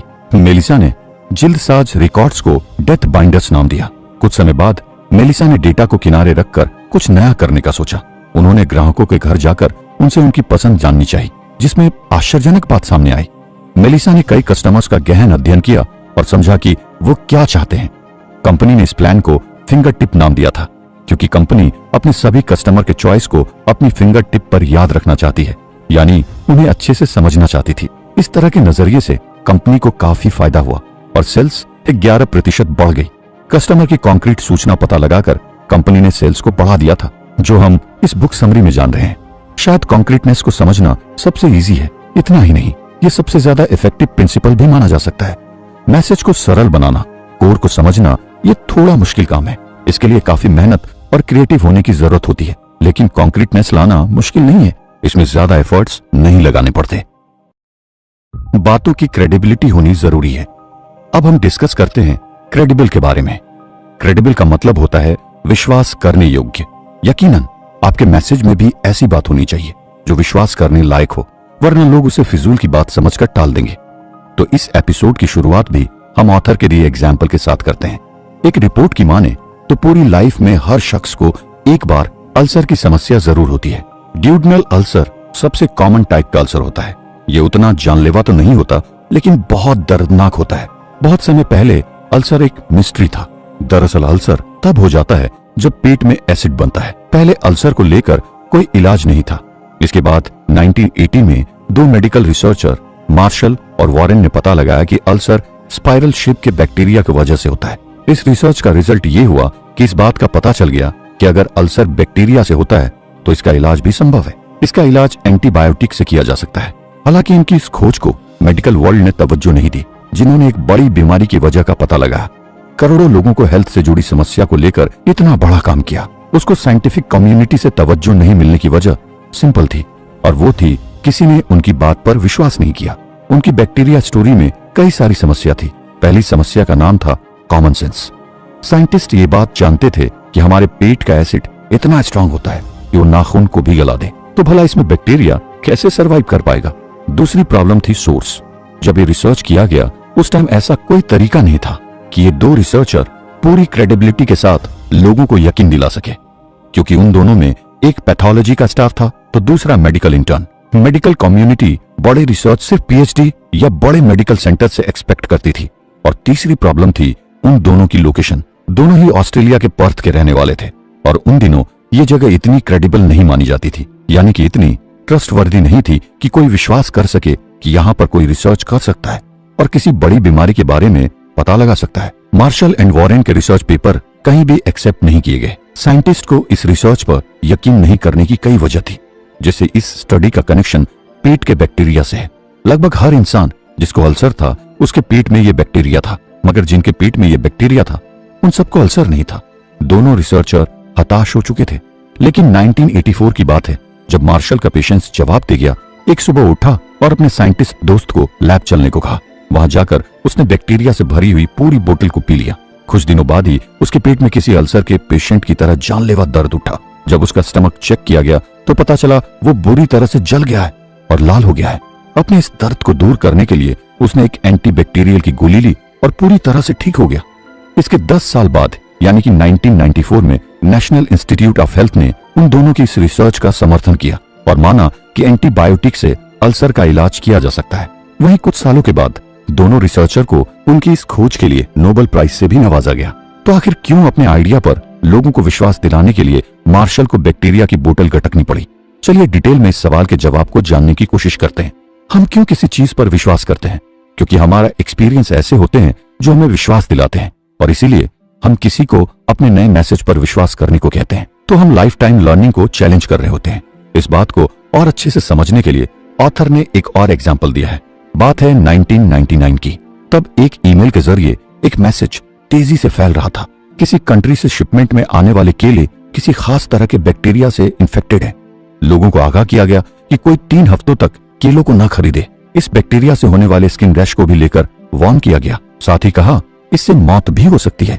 मैसेज को भेजने का जिम्मेदार मैनहेम रिसर्च इंस्टीट्यूट को बताया गया था। मैनहेम रिसर्च इंस्टीट्यूट नाम होने से इस बात की क्रेडिबिलिटी बढ़ गई।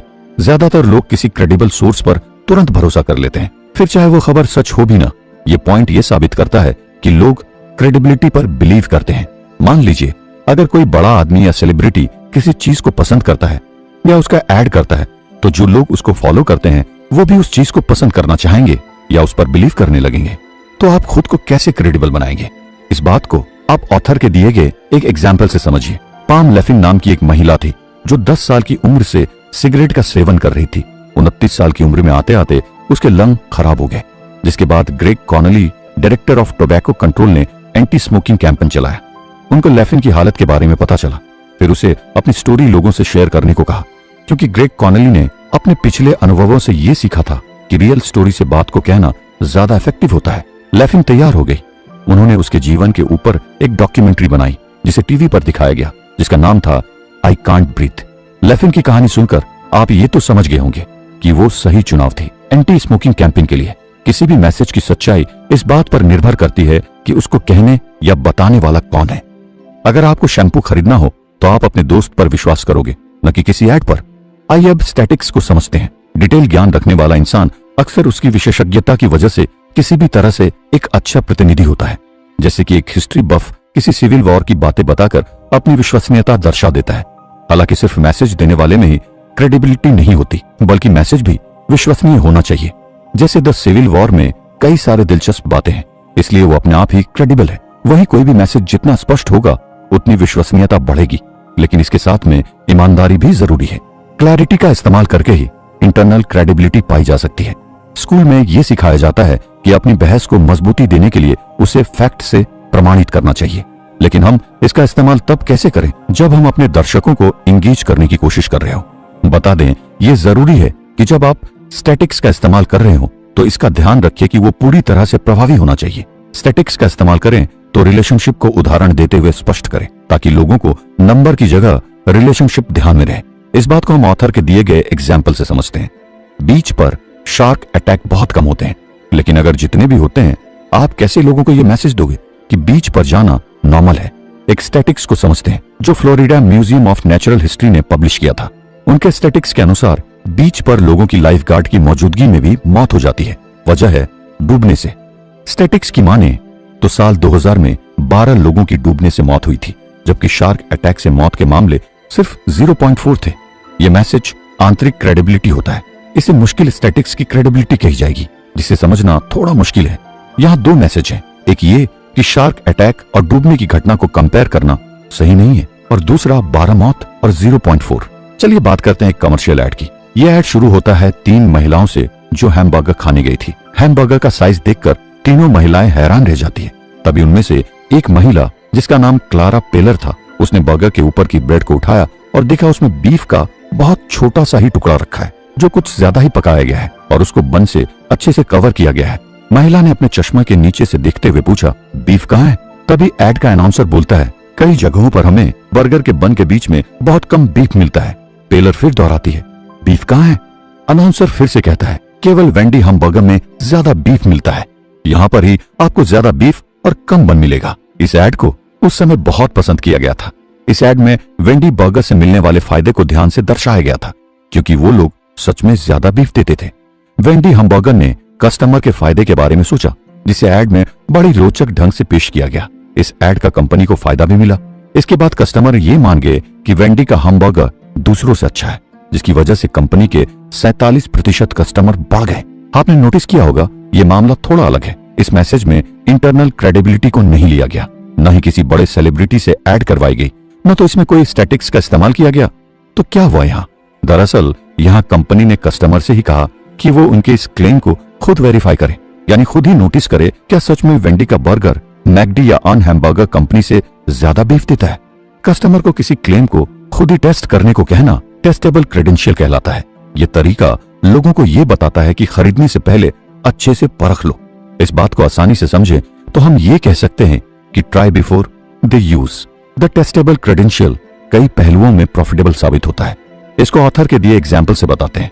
आप ये सवाल पूछ सकते हैं कि क्या आप जैसा 4 साल पहले महसूस करते थे उससे बेहतर अब है?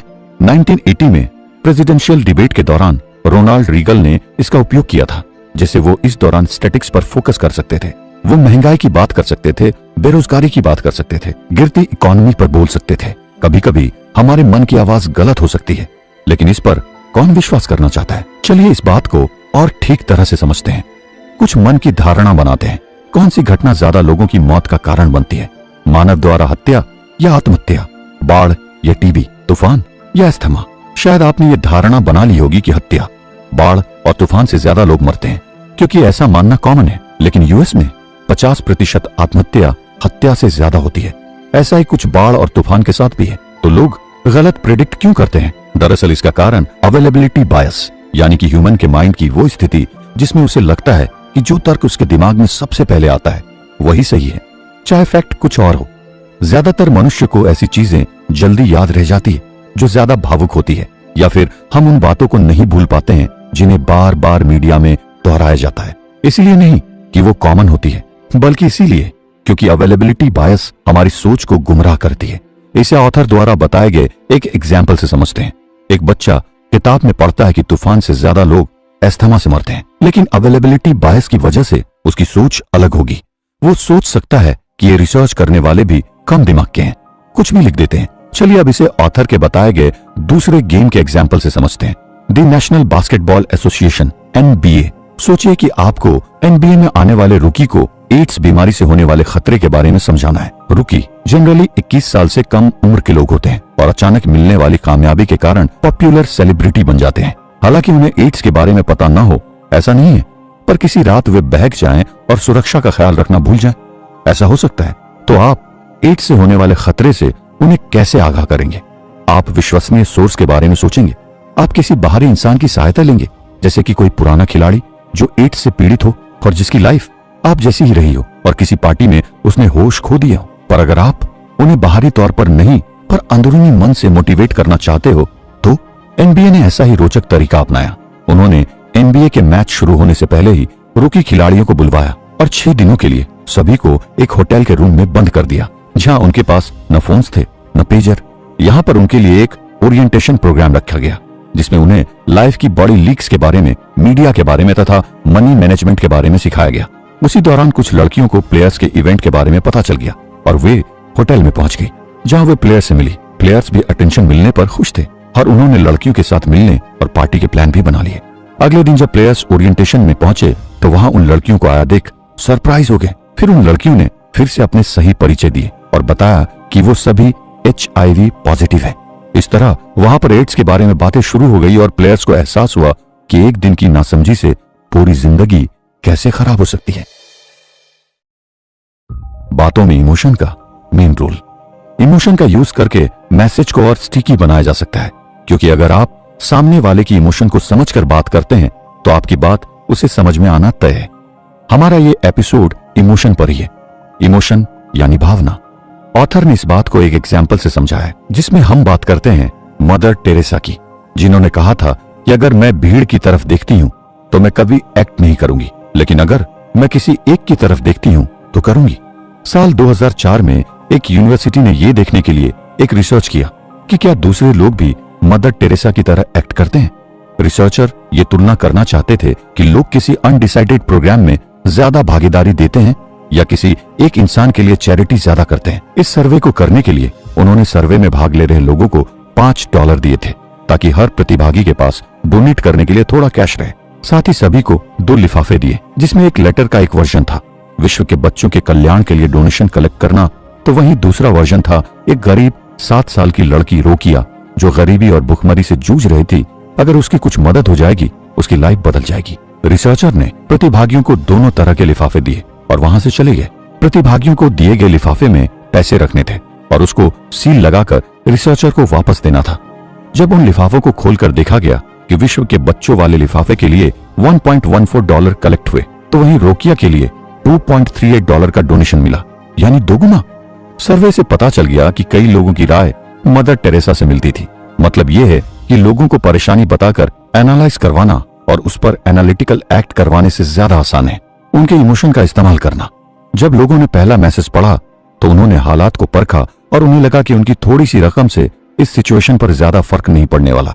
वहीं जब दूसरे मैसेज को लोगों ने पढ़ा और एनालाइज किया तो ये लेटर उनके इमोशन को छू गया, जहां उन्होंने एनालिटिकली नहीं बल्कि इमोशनली डिसीजन लिया। और इमोशंस हमेशा लॉजिक से स्ट्रांग होते हैं। हर कोई ये बात मानता है कि बहुत सारे लोग अफ्रीका में प्रॉब्लमेटिक लाइफ जी रहे हैं। इस फैक्ट को लेकर कोई 2 राय नहीं है, लेकिन फिर इस विश्वास की वजह ये बिल्कुल नहीं हो जाती कि ये लोग केयर भी करेंगे। ज्यादा खाना खाने से बीमारी घेरती है, सब जानते हैं, लेकिन ये फैक्ट जानते हुए भी लोग ज्यादा इस बारे में नहीं सोचते। पहले सर्वे से ही ये बात समझ आ गई है कि डोनर बड़े कॉज यानी जहां ज्यादा लोग शामिल हो उनकी अपेक्षा ये लोग सिंगल लोगों की ज्यादा परवाह करते हैं। इसलिए लोग अफ्रीका के गरीब लोगों के बजाय एक बच्चे की हेल्प करना ज्यादा जरूरी समझते हैं। ये कॉन्सेप्ट जानवरों में भी ऐसे ही काम करता है। इसे हम ऑथर के ही दिए गए एक एग्जाम्पल से समझाते हैं। किसी फार्म सेंचुरी में जानवरों के खिलाफ बढ़ रहे अत्याचारों के खिलाफ एक संस्था आवाज उठाती है, तो लोग आगे आकर गाय, बकरी और मुर्गियों को गोद ले लेते हैं। लेकिन कोई भी जनरल एडमिनिस्ट्री में डोनेशन नहीं करना चाहता। लेकिन लोगों को केयरिंग बनाने के लिए हमेशा चैरिटी की जरूरत नहीं होती। मैनेजर्स को लोगों को कठिन काम करने के लिए प्रोत्साहित करना चाहिए। टीचर को स्टूडेंट्स के मन में लिटरेचर को लेकर केयर लानी चाहिए। एक्टिविस्ट को लोगों को शहर के लिए सोचने के लिए मजबूर करना चाहिए। यह एपिसोड स्टिकीनेस के इमोशनल पहलू को बताता है। जैसे टीनेजर्स को यह बात पता होता है कि स्मोकिंग स्वास्थ्य के लिए अच्छी नहीं होती है, फिर भी वे स्मोकिंग नहीं छोड़ते, तो आप उनसे स्मोकिंग कैसे छुड़वाओगे? दरअसल आपको उन्हें केयर कराना सिखाना होगा। कैसे? इसके लिए ऑथर ने एक एग्जाम्पल दिया है। एड की शुरुआत होती है घने अंधेरे से और नीचे कैप्शन आता है बीड़ी तंबाकू कंपनी के बाहर का सीन। तभी 18 पहियों वाली एक गाड़ी वहां कर रुकती है, जिसमें से कुछ टीनेजर्स उतरते हैं, जो एक एक करके कुछ भारी बोरियां उतारते हैं जिन पर लिखा था बॉडी बैग। धीरे धीरे बॉडी की संख्या बढ़ती जाती है। तभी एक टीन चिल्लाता है कि क्या तुमको पता है हर दिन कितने लोग तंबाकू से मरते हैं? वो बताता है 1800, यानी उतनी ही जितनी बोरियां वहां लाई गई थी। इस एड कैंपेन को नाम दिया गया था ट्रुथ कैंपेन। ऐसे वीडियो देखकर आप खुद को गुस्सा होने से नहीं रोक सकते। इसके बाद एक और कैंपेन ऐड आया जिसका नाम थिंक डोंट स्मोक। इसके बाद जब टीन से पूछा गया कि उन्हें कौन सा ऐड याद है तो 22% को ट्रुथ कैंपेन याद था। सिर्फ 3% को थिंक डोंट स्मोक याद था, जबकि 70% को दोनों याद थे। मतलब टीन्स ने दोनों ऐड देखे, लेकिन एक ज्यादा लोगों को याद रहा। ये सिर्फ मात्र सर्वे नहीं था, इससे फायदा भी हुआ। फ्लोरिडा में 2 साल के कैंपेन के बाद कई स्टूडेंट्स ने स्मोकिंग छोड़ दी थी। अभी तक इमोशन एपिसोड से हमने सिंपैथी और एंगर को समझा, लेकिन ये बहुत जरूरी है कि आप लोगों को अपने मैसेज को लेकर केयरिंग भी बनाओ। आगे ऑथर ने एक और एग्जाम्पल दिया है। रेशम एक जापानी फिल्म थी जो 1950 में आई थी। ये फिल्म 4 कैरेक्टर पर आधारित थी। ये फिल्म कई फ्लैशबैक के साथ आगे बढ़ रही थी, जिसमें हर एक कैरेक्टर अपनी घटनाओं को याद कर रहा था। लेकिन मूवी के खत्म होने के बाद किसी को समझ नहीं आया कि आखिर हुआ क्या। फिल्म आइंस्टाइन थ्योरी जैसी थी, यानी यहाँ यूनिकनेस की कमी थी। ऐसे ही 1985 में एक आर्टिकल आया था जिसमें 2 शब्दों का इस्तेमाल 2 से ज्यादा बार हुआ था, यूनिक और अनयूजुअल। यूनिक चीज कई सारे अनयूजुअल यानी असामान्य चीजों से बनी होती है। अगर आपको ज्यादा यूनिक करना है तो अनयूजुअल चीजों पर ध्यान देना होगा। दरअसल जो कभी अनयूजुअल कहा जाता था वो अब यूनिक हो चुका है। लोगों को केयरिंग बनाने का सबसे बुनियादी तरीका उन चीजों के बीच संबंध बनाना है जिनकी वे परवाह करते हैं या जिनकी उनको परवाह नहीं है। चलिए इसे ऑथर के दिए एग्जाम्पल के साथ और अच्छे से समझते हैं। एक स्पोर्ट्समैन का एक पोस्टर वायरल होता है जिसमें वो रॉकेट फेंक रहा है और अपने सीनियर से बहस कर रहा है, लेकिन अब ऐसे व्यवहार से लोगों को फर्क नहीं पड़ता। बुरा बर्ताव खेल में आम बात है। स्पोर्ट्समैनशिप एक समय में काफी प्रचलित था। हालांकि स्पोर्ट्समैनशिप की सबसे अच्छी बात यह है कि उस पोस्टर के खिलाड़ी ने खुद अपने सीनियर की बाद में तारीफ की, क्योंकि उसे पता था कि अभी भी स्पोर्ट्समैनशिप का सम्मान किया जाता है। लेकिन कभी कभी आवेश में आकर स्पोर्ट्समैन बेवकूफों की तरह बिहेव कर देते हैं। यही वजह है कि स्पोर्ट्समैनशिप कभी कभी लोगों को मोटिवेट करने में नाकाम हो जाती है। इसके लिए जरूरत है ऐसे रास्ते निकले जिससे लोग बुरे बर्ताव वाले जेस्चर को भूलकर अच्छे बर्ताव को बढ़ावा दें। इसे ऑनरिंग द गेम नाम दिया गया। लोग खेल की परवाह करते हैं। इससे ये पॉइंट सिद्ध किया जाता है कि किसी खेल की गरिमा किसी एक इंसान से बहुत बड़ी होती है। खेल को सम्मान देना देशभक्ति जैसा होता है। इस बात से हम ये समझ सकते हैं कि अगर हम लोगों से केयर चाहते हैं तो उन चीजों पर फोकस करना होगा जिनकी लोग केयर करते हैं। तो लोग किस चीज की केयर सबसे ज्यादा करते हैं, आपको पता है? चलिए इसी बात को आगे बढ़ाते हैं। क्या लोग सबसे ज्यादा फिक्र फैमिली की करते हैं या फिर फ्रेंड्स की? जवाब है खुद की। चाहे कितना भी कह ले या छुपाने की कोशिश कर ले, मगर सच यही है कि लोग सबसे पहले अपने बारे में सोचते हैं, फिर बाकी चीजों की फिक्र करते हैं। इसको समझाने के लिए ऑथर ने एक एग्जाम्पल भी दिया है। ये उन दिनों की बात है जब केबल टीवी घर में नहीं होता था। लोगों को केबल का इंपॉर्टेंस बताने के लिए एक सर्वे किया गया जिसमें लोगों से घर घर जाकर केबल के महत्व समझाने की कोशिश की गई। पहला मैसेज कुछ इस प्रकार था, टीवी को अगर सही ढंग से इस्तेमाल किया जाए तो ये लोगों की लाइफ जीने की प्लानिंग में मदद कर सकता है। टीवी से ज्यादा पैसा कमा सकते हैं, ज्यादा टाइम फ्रेंड और फैमिली के साथ बिता सकेंगे, वहीं लोगों को बाहर समय बिताने की जरूरत नहीं होगी। दूसरा मैसेज कुछ इस प्रकार था, टीवी को अगर सही ढंग से इस्तेमाल किया जाए तो यह आपको बेहतर लाइफ जीने की प्लानिंग में मदद कर सकता है। टीवी से आप ज्यादा पैसा कमा सकते हैं और आप ज्यादा टाइम अपने फ्रेंड और फैमिली के साथ बिता सकेंगे। आपको बाहर समय बिताने की जरूरत नहीं होगी। कुछ लोग शायद ये कहेंगे कि उन्हें दोनों मैसेज में कोई फर्क नजर नहीं आ रहा है, लेकिन अगर आप दोनों मैसेज को ध्यान से देखेंगे तो आप देख पाएंगे कि दूसरे मैसेज में आप शब्द का इस्तेमाल हुआ है। और ये बात सच है, जिन लोगों के पास दूसरे वाला मैसेज पहुंचता था उन्होंने केबल टीवी खरीदने में ज्यादा रुचि दिखाई। इस मैसेज से यह साफ पता चलता है कि अच्छी सुविधा देकर आप लोगों को अट्रैक्ट नहीं कर सकते हैं। यह तभी पॉसिबल होता है जब लोग खुद को खास रोल में देखना चाहते हो। अब हम आपको एक और ऑथर के दिए एग्जाम्पल को बताते हैं। जॉन कैपलेस एक कॉपीराइटर जिनका मानना था कि संकीर्ण स्वार्थ यानी नैरो सेल्फ के बाहर पावरफुल इंस्पिरेशन होती है। उन्होंने इसे लेकर एक स्टोरी बताई जो कि एक बिजनेसमैन के बारे में थी जो एक एजुकेशनल फायर सेफ्टी पर फिल्म तैयार कर रहा था जिसका मकसद फायरमैन की हेल्प करना था। उन्होंने बताया कि 3 तरीके से कस्टमर को अट्रैक्ट किया जा सकता है, जो कि है सेक्स, लालच और डर। उनका यह भी मानना था कि लालच इस मामले में सबसे अच्छा साबित होगा, तो उन्होंने उसके लिए कुछ गिव अवे आइडियाज निकाले, यानी कि फ्री ऑफर। उन्होंने एक कंपनी में फोन किया और पूछा क्या आप अच्छे दाम पर अपने एजुकेशनल प्रोग्राम से संबंधित एक फिल्म देखना चाहेंगे? जवाब था हाँ। दूसरा सवाल लालच से जुड़ा था। उन्होंने पूछा, क्या आपके फायर फाइटर्स फिल्म देखने के बदले में पॉपकॉर्न पॉपर लेना पसंद करेंगे? जवाब था, क्या आपको लगता है कि कुछ पॉपकॉर्न पॉपर के कारण हम फायर सेफ्टी प्रोग्राम का उपयोग करेंगे? तो कुछ इस तरह कभी कभी सेल्फ इंटरेस्ट भी उल्टा पड़ जाता है। ये मिस्ट्री और भी गहरी हो जाती है जब राजनीति की बात आती है। पारंपरिक सोच ये है कि वोटर सेल्फ इंटरेस्ट से कई ओपोनेंट होते हैं। जैसे कि अगर वादा ये किया गया है कि ज्यादा इनकम वालों के लिए मार्जिनल टैक्स में बढ़ोतरी की जाएगी, तो जाहिर है अमीर लोग अगेंस्ट वोट करेंगे और बाकी लोग इस वादे की वजह से पक्ष में वोट डालेंगे। एक्चुअली में यहाँ पर सेल्फ इंटरेस्ट की ट्रेडिशनल थिंकिंग गलत साबित होती है। इस बात के कोई सबूत नहीं है कि पब्लिक ओपिनियन को नैरो सेल्फ इंटरेस्ट से गेस किया जा सकता है। इसे आपको ऑथर के दिए एग्जाम्पल से समझाते हैं। 1998 की बात है, जहां पॉलिटिकल साइंस के प्रोफेसर ने एक सर्वे किया। उन्होंने राजनीति में सेल्फ इंटरेस्ट के प्रभाव की व्याख्या की। अमेरिकन ने फायदे और नुकसान को सोचे बिना अपने विचार रखे। बेरोजगार भी आर्थिक हालातों के लिए बनाई गई पॉलिसी के साथ खड़े नहीं हुए। हेल्थ फैसिलिटी की जरूरत वाले लोगों ने भी सरकार के गवर्नमेंट हेल्थ की पॉलिसी पर ध्यान नहीं दिया। ऐसा ही सरकारी स्कूलों और महिला संबंधी पॉलिसी के साथ भी हुआ। तो अगर लोग अपने स्वार्थ को सपोर्ट नहीं कर रहे थे तो किसे कर रहे थे? किसी पब्लिक पॉलिसी का इफेक्ट जब इंपॉर्टेंट और डायरेक्ट होता है तब सेल्फिशनेस बहुत मायने रखता है। स्वार्थ महत्वपूर्ण है, इसमें कोई संदेह नहीं है कि हम लोगों को इस बारे में अपील करके उन्हें केयर करने के लिए कह सकते हैं, लेकिन ये सीमित रंगों के इस्तेमाल जैसा है। अपने स्वार्थ के इर्द गिर्द अपने विचारों को संरचित करना हमेशा एक ही ढंग से पेंटिंग करने जैसा है। यह हमारे लिए दम घुट जाना जैसा है और दूसरों के लिए एफर्टलेस हो जाता है। चलिए अब हम आपको अलजेब्रा की नीड्स के बारे में बताते हैं। आप ये भी अच्छे से जानते होंगे कि बीजगणित की क्लास में स्टूडेंट से 2 सवाल जरूर पूछते हैं। पहला, हमें इसे क्यों सीखना है? क्या हम इसका उपयोग कभी करेंगे? चलिए इसका जवाब भी ऑथर द्वारा दिए गए एग्जाम्पल से बताते हैं। 1993 में अलजेब्रा पर होने वाली कॉन्फ्रेंस में अलजेब्रा क्यों पढ़े, इस सवाल के जवाब कुछ यूं आए। अलजेब्रा विशिष्ट से सामान्य होने का मेथड देती है।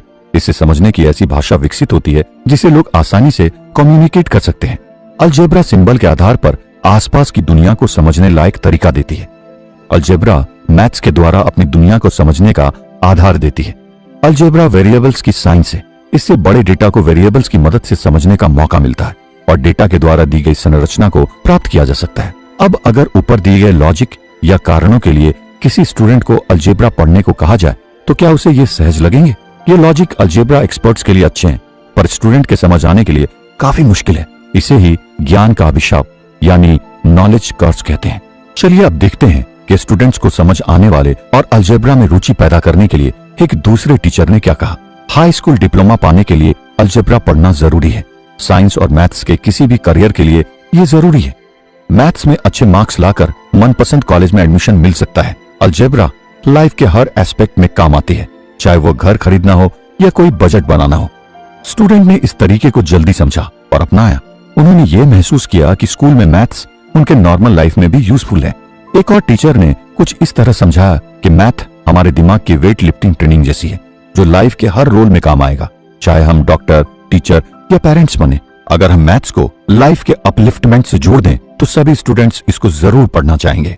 चलिए अब आगे ऑथर के एक और एग्जाम्पल को बताते हैं। डैन कूड़े पर रिसर्च करने वाली नामी रिसर्चर है। वो 16 स्टेट के साथ इसको लेकर काम कर चुके हैं। ये प्रोजेक्ट की शुरुआत में सड़कों में पड़े कूड़े से करते और खुद जाकर उसकी काउंटिंग करते थे।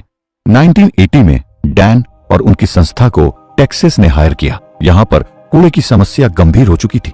स्टेट यहाँ सफाई के लिए हर साल $25 खर्च कर रहा था और हर साल ये कीमत 15% बढ़ती जा रही थी। इसके लिए उन्होंने कृपया सड़कों पर कूड़ा ना फैलाएं के साइन बोर्ड भी लगवाए, लेकिन असर नहीं हुआ। कूड़े के खिलाफ दिया गया संदेश इमोशनल होता है, लेकिन इससे कई इमोशन जुड़े हुए होते हैं। यह अपराध और शर्म की बात है। डैन जानते थे इस कूड़े की समस्या से कैसे निपटा जाए। इसके लिए उनको उन लोगों तक पहुंचना था जो सड़क किनारे पड़े कूड़े पर आंसू नहीं बहाना चाहते थे, और ये 18 से 35 साल के लोग थे जो किसी इमोशनल मैसेज से मोटिवेट नहीं होने वाले थे। इनके लिए सॉरी शब्द किसी काम का नहीं था। इसके बाद डैन ने अपने साथ एक ट्रक में दाढ़ी मूछ वाले आदमी की फोटो को रखा और कहा, यही हमारी टारगेट ऑडियंस है। हम इन्हें बुब्बा कहेंगे क्योंकि इस कैंपेन के लिए लालच या अन इमोशन काम नहीं करने वाले थे, इसलिए डर को अपनाया गया। फाइन और सजा दी जा सकती थी, लेकिन बुब्बा के लिए ये भी किसी काम के नहीं थे। जिसके बाद कैंपेन के लिए स्लोगन तैयार किया गया जो था डोंट मेस विथ टेक्सास। इसके लिए एक एड तैयार किया गया जिसमें 2 काउबॉय प्लेयर को लिया गया। एड में दिखाया गया दोनों लोग सड़क के किनारे कूड़ा साफ कर रहे थे। तभी उनमें से एक आगे आया और बोला, अगर तुम्हें वो शख्स मिले जिन्होंने यहाँ कूड़ा फेंका है तो उनसे कहना कि मुझे उनसे कुछ कहना है। तभी दूसरा आगे आता है जिसके हाथ में एक बियर कैन होती है, वो भी यही कहता है। तभी ऑफ कैमरा आवाज आती है जो पूछती है मैसेज क्या है। दूसरा प्लेयर बियर कैन को क्रश करके कहता है मैं उससे मिलना चाहता हूँ। तभी पहला प्लेयर कहता है टेक्सास से पंगा नहीं लेना। इस काम के लिए किसी सेलिब्रिटी को लिया जा सकता था, कोई बॉक्सर भी ये बात कह सकता था, लेकिन अगर ऐसा करते तो बॉक्सर अथॉरिटी के रोल में होता जो बुब्बा को पसंद नहीं आता। इस कैंपेन को सक्सेस मिली। कुछ महीने के बाद 29% कूड़ा कम हो गया और अगले 5 सालों में ही सड़कों पर जमे कूड़े की प्रॉब्लम्स 72% कम हो गई। लास्ट बट नॉट लिस्ट, इस एपिसोड में हम सीखेंगे कि कैसे अपने मैसेज को स्टोरी का रूप देकर अपने आइडिया को स्टिकी बनाया जा सकता है। इसे ऑथर की बताई हुई स्टोरी से समझते हैं। एक अस्पताल में एक न्यू बॉर्न बेबी की हालत सीरियस थी। उसे एक नर्स मॉनिटर कर रही थी। धीरे धीरे बेबी का कलर नीला पड़ने लगा था। तभी नर्स ने घबराकर डॉक्टर को बुलाया। डॉक्टर ने तुरंत लंग्स का ट्रीटमेंट करना शुरू कर दिया। तभी नर्स को पहले का ही एक ऐसा ही किस्सा याद आया जिसमें कुछ इसी तरह के सिम्टम्स थे, लेकिन उस बच्चे को लंग्स की नहीं हार्ट की प्रॉब्लम्स थी। नर्स ने देखा डॉक्टर उसके हार्ट की जगह लंग्स का ट्रीटमेंट कर रहे हैं। तभी उसने डॉक्टर को कहा लंग्स छोड़कर बच्चे की हार्ट की ट्रीटमेंट कीजिए। डॉक्टर ने कहा हार्ट मॉनिटर तो नॉर्मल दिखा रहा है। फिर भी नर्स ने इंसिस्ट किया कि वो हार्ट का ही ट्रीटमेंट करे। जब डॉक्टर ने हार्ट का ट्रीटमेंट किया तो पता चला नर्स एकदम सही थी, बच्चे को हार्ट की प्रॉब्लम ही थी और इलाज के बाद बेबी का कलर फिर से नॉर्मल हो गया। बाद में पता चला कि हार्ट मॉनिटर ही खराब था। इस स्टोरी का मोटिव ये था कि इस स्टोरी की वजह से कई जानें बचाई जा चुकी है, क्योंकि जब भी कोई नर्स ये स्टोरी सुनाती है तो उसके दिमाग में छप जाती है, तो वो इस स्टोरी से इंस्पायर होकर कंडीशन को हैंडल करती है, जिसकी वजह से वो एक बच्चे की जान बचा पाती है। ये स्टोरी भले ही उन लोगों के काम की ना हो जो मेडिकल फील्ड में काम नहीं करते हो, लेकिन ये इंस्पायर सभी को करती है। स्टोरी का नाता मनोरंजन से होता है, चाहे वो मूवी और किताब, कोई टीवी शो हो या फिर मैगजीन। जब बच्चे कहते हैं स्टोरी सुनाओ तो वे इंटरटेनमेंट की डिमांड रखते हैं। जब कोई स्टोरी टीवी पर देखता है तो उसे कॉच पैटोटो कहते हैं। जब कोई किताब पढ़ता है तो हम कहानी लिखने वाले यानी लेखन की दुनिया में पहुंच जाते हैं। लेकिन क्या होगा जब कोई स्टोरी आपको ड्रामेटिक अंदाज में आपके नॉलेज से जुड़ी बात बता दे? एक रिसर्च में यह बात सामने आई है कि किसी स्टोरी को पढ़ने वाले और उसके नायक का रिश्ता धुंधला सा होता है। इसे समझने के लिए ऑथर ने एक स्टडी का एग्जाम्पल दिया। एक स्टडी की गई जिसमें प्रतिभागियों को 2 ग्रुप में डिवाइड कर दिया गया। पहली ग्रुप की स्टोरी में ऑब्जेक्ट को मुख्य कैरेक्टर के साथ जोड़ा गया, जैसे जॉन ने जॉगिंग पर जाने से पहले अपना स्वेट शर्ट पहना। दूसरे ग्रुप में उसी ऑब्जेक्ट को मेन कैरेक्टर से हटा दिया गया, जैसे जॉन ने जॉगिंग पर जाने से पहले अपना स्वेट शर्ट उतार दिया। कहानी स्वेट शर्ट के रेफरेंस में दी गई। फिर कंप्यूटर ने यह पता लगाया कि उन दोनों वाक्यों को पढ़ने में कितना समय लगा। इस दौरान कुछ अजीब हुआ। जिन लोगों ने जॉगिंग पर जाने से पहले अपना स्वेट शर्ट उतार दिया था, उन लोगों ने वाक्य को पढ़ने में ज्यादा समय लिया। ऐसा क्यों हुआ? चलिए समझते हैं। दरअसल जब हम कोई स्टोरी पढ़ते हैं तो उसे विजुअलाइज भी कर रहे होते हैं। जॉन ने अपने स्वेट शर्ट को घर पर छोड़ा। उस समय लिसनर्स के दिमाग में भी घर की दूसरी चीज भी घूम रही होगी जिसको उन्होंने फॉलो किया होगा। हम केवल सिंपली स्टोरी को विजुअलाइज नहीं करते, हमारा दिमाग एक कमरे से दूसरे कमरे में दौड़ता है। हम सिमुलेशन करते हैं, यानी सच जैसी चीजों को क्रिएट करते हैं। इस बात को समझाने के लिए ऑथर के दिए हुए एग्जाम्पल को बताते हैं। एक बार एक स्टूडेंट के ग्रुप को उनसे उनकी परेशानी बताने को कहा गया और उन्हें यह कहा गया कि इसका उद्देश्य परेशानी को कैसे सुलझाए ये सीखना है। उन्हें समस्या सुलझाने के लिए कुछ चीजें बताई गई, जैसे इसके लिए पहले समस्या के बारे में सोचो, फिर सोचो अब क्या कर सकते हो, एक कदम आगे बढ़ाओ इससे निपटने के लिए और फिर इसको सुलझाओ। ऐसे करने से आपका स्ट्रेस कम होगा और इस बात की खुशी भी होगी कि आपने कैसे समस्या को ठीक किया। ये बोलकर एक ग्रुप को घर भेज दिया गया और 1 हफ्ते बाद रिपोर्ट देने को कहा गया। ये कंट्रोल ग्रुप था। दूसरे को लैब में रहने को कहा और उन्हें समस्या संबंधी सभी पहलुओं को विजुअलाइज करने को कहा गया। वही स्टेप जो पहले ग्रुप के स्टेप को करने को कहा गया था। ये इवेंट सिमुलेशन ग्रुप था। तीसरा ग्रुप था आउटकम सिमुलेशन, जिनसे कहा गया कि आप अपनी समस्या का सिर्फ सकारात्मक पहलू ही देखो और भविष्य के बारे में सोचो। उसके बाद उन्हें भी घर भेज दिया गया। फिर वो दिन आया जब ये पता करना था कि कौन सा ग्रुप बेहतर ढंग से समस्या को सुलझाना सीखा है। वो ग्रुप था इवेंट सिमुलेशन का। रिजल्ट काफी कॉमन सेंस लिए हुए था, क्योंकि साइकोलॉजी भी विजुअलाइजेशन की सक्सेस को मानती है। अब आपको ऑथर का दिया हुआ एक और दूसरा एग्जाम्पल बताते हैं। 90 के अंतिम सालों में फास्ट फूड कंपनी सबवे ने एक कैंपेन शुरू किया जिसका स्लोगन था 7 अंडर 6, यानी कि 7 सब मील में सिर्फ 6 ग्राम फैट होता है। इस हिसाब से लोग हेल्दी रहेंगे। लेकिन सबवे का अगला कैंपेन 7 अंडर 6 पर बेस नहीं रह पाया। इसकी वजह थी जॉर्ज फागेल, जिसका वेट बहुत ज्यादा था। उसने जब इस कैंपेन के बारे में सुना तो उसने सोचा क्यों ना मैं इसे ट्राई करूं। फागले ने इसे ट्राई किया और साथ ही वॉकिंग और एक्सरसाइज पर ध्यान दिया। 3 महीनों में उसने 245 पाउंड वेट कम किया। जब सबवे कंपनी को इसके बारे में पता चला तो उन्होंने इस पर एड बनाई और इस तरह सबवे की पॉपुलैरिटी बढ़ गई। हमें ऑथर बताते हैं कि अरिस्टो का मानना था कि 4 प्राथमिक नाटकीय प्लांट्स होते हैं: simple tragic, simple fortunate, complex tragic और कॉम्प्लेक्स फॉर्चुनेट। वहीं यह भी मानना है कि किसी स्टोरी को लिखते समय 3 बेसिक प्लॉट होते हैं: चैलेंज प्लॉट, कनेक्शन प्लॉट और क्रिएटिविटी प्लॉट। इन प्लॉट के जरिए 80% स्टोरी का वर्गीकरण किया जा सकता है। बात करते हैं चैलेंज प्लॉट की। ऑथर ने इसे समझाने के लिए एक स्टोरी का सहारा लिया। डेविड और गोलियत की कहानी चैलेंज प्लॉट से बनी है, जिसका किरदार चैलेंज से जूझता है और सक्सेसफुल हो जाता है। चैलेंज प्लॉट हमें बेहतर ढंग से इंस्पायर करते हैं। ये हमें मेहनत करना सिखाते हैं, चुनौती लेना सिखाते हैं, परेशानियों से लड़ना सिखाते हैं, जैसा कि एक अमेरिकन बूढ़ी महिला ने किया जो फर्नीचर का बिजनेस करती थी और अपने 100 साल में भी 7 दिन काम करती थी। यहां तक कि उसने अपने 100वें जन्मदिन पर काम शाम तक किया। ऐसी कहानी हमें प्रेरणा देती है, काफी कुछ सिखा जाती है। ऑथर की बताई एक और स्टोरी से कनेक्शन प्लॉट को समझते हैं। ऐसी स्टोरी जो ऐसे लोगों के बीच रिश्ता बनाए जिनमें भेदभाव, क्लास, धर्म, जनसंख्या आदि संबंधी कोई गैप न हो। इसमें कोई जीने मरने का कंडीशन न हो। ये इतना सिंपल हो जितना कुक की बोतल। जैसे कोई मैला कुचेला व्हाइट गरीब प्रशंसक अपने फेवरेट प्रसिद्ध ब्लैक एथलीट से मिलता है, तब एक कोक की बोतल उन दोनों को कनेक्ट करती है। कनेक्शन प्लॉट रोमांटिक स्टोरी के लिए बड़े अच्छे होते हैं। जरा एक बार रोमियो और जूलियट के बारे में सोचिए और फिर पॉपुलर फिल्म टाइटैनिक को याद करिए। ये प्लॉट प्रेरित करते हैं दूसरों की हेल्प करने के लिए, प्यार करने के लिए और काम करने के लिए भी। जहां चैलेंज प्लॉट आने वाले चैलेंज के बारे में होता है, तो कनेक्शन दूसरों के साथ हमारे रिश्तों के बारे में होता है। चलिए आगे बढ़ते हैं और बात करते हैं क्रिएटिव प्लॉट की। ये प्लॉट इंस्पिरेशनल स्टोरी का हिस्सा होता है। एक आदर्श स्टोरी जैसे न्यूटन के सिर पर सेब का गिरना। क्रिएटिव प्लॉट में किसी को मानसिक सफलता प्राप्त करना शामिल होता है, जैसे पजल सॉल्व करना। हमने इस स्टोरी की शुरुआत नर्स स्टोरी से की थी, जो गैरी कैलिन की थी। वो एक कॉन्फ्रेंस में हिस्सा लेने पहुंची। क्लीन ने जो लास्ट में ब्रीफिंग की वो बाकी लोगों को कम पसंद आई, क्योंकि क्लीन चाहती थी कि उनका मैसेज सिंपल और अप्लाई किए जाने के योग्य बने, न कि कॉम्प्लिकेटेड और मुश्किल। उन्होंने कहानियों के रूप में कंटेंट बनाया जिसमें इमोशन, फन और लोगों की चिंताएं शामिल थी। कहानियां आसानी से कर्स ऑफ नॉलेज को हरा सकती है, क्योंकि उनमें इमोशंस होते हैं और अनएक्सपेक्टेड एलिमेंट्स भी, जो लोगों के मूव ऑन करने के लिए काफी है। और अगर स्टोरी सिंपल हो तो और भी इफेक्टिव होगी और आपका मैसेज आसानी से कन्वे करेगी। कहानियां सिखाती भी है और इंस्पायर भी करती हैं।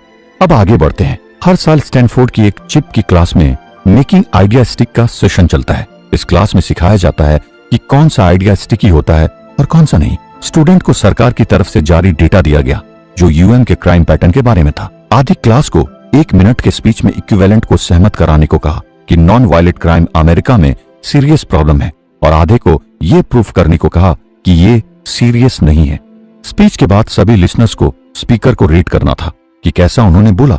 बता दें, इस एक्सरसाइज में ज्यादा अच्छे स्पीकर्स को ज्यादा रेटिंग मिली, लेकिन इस दौरान स्टूडेंट्स का ध्यान भटकाने के लिए चिप ने एक वीडियो क्लिप प्ले किया।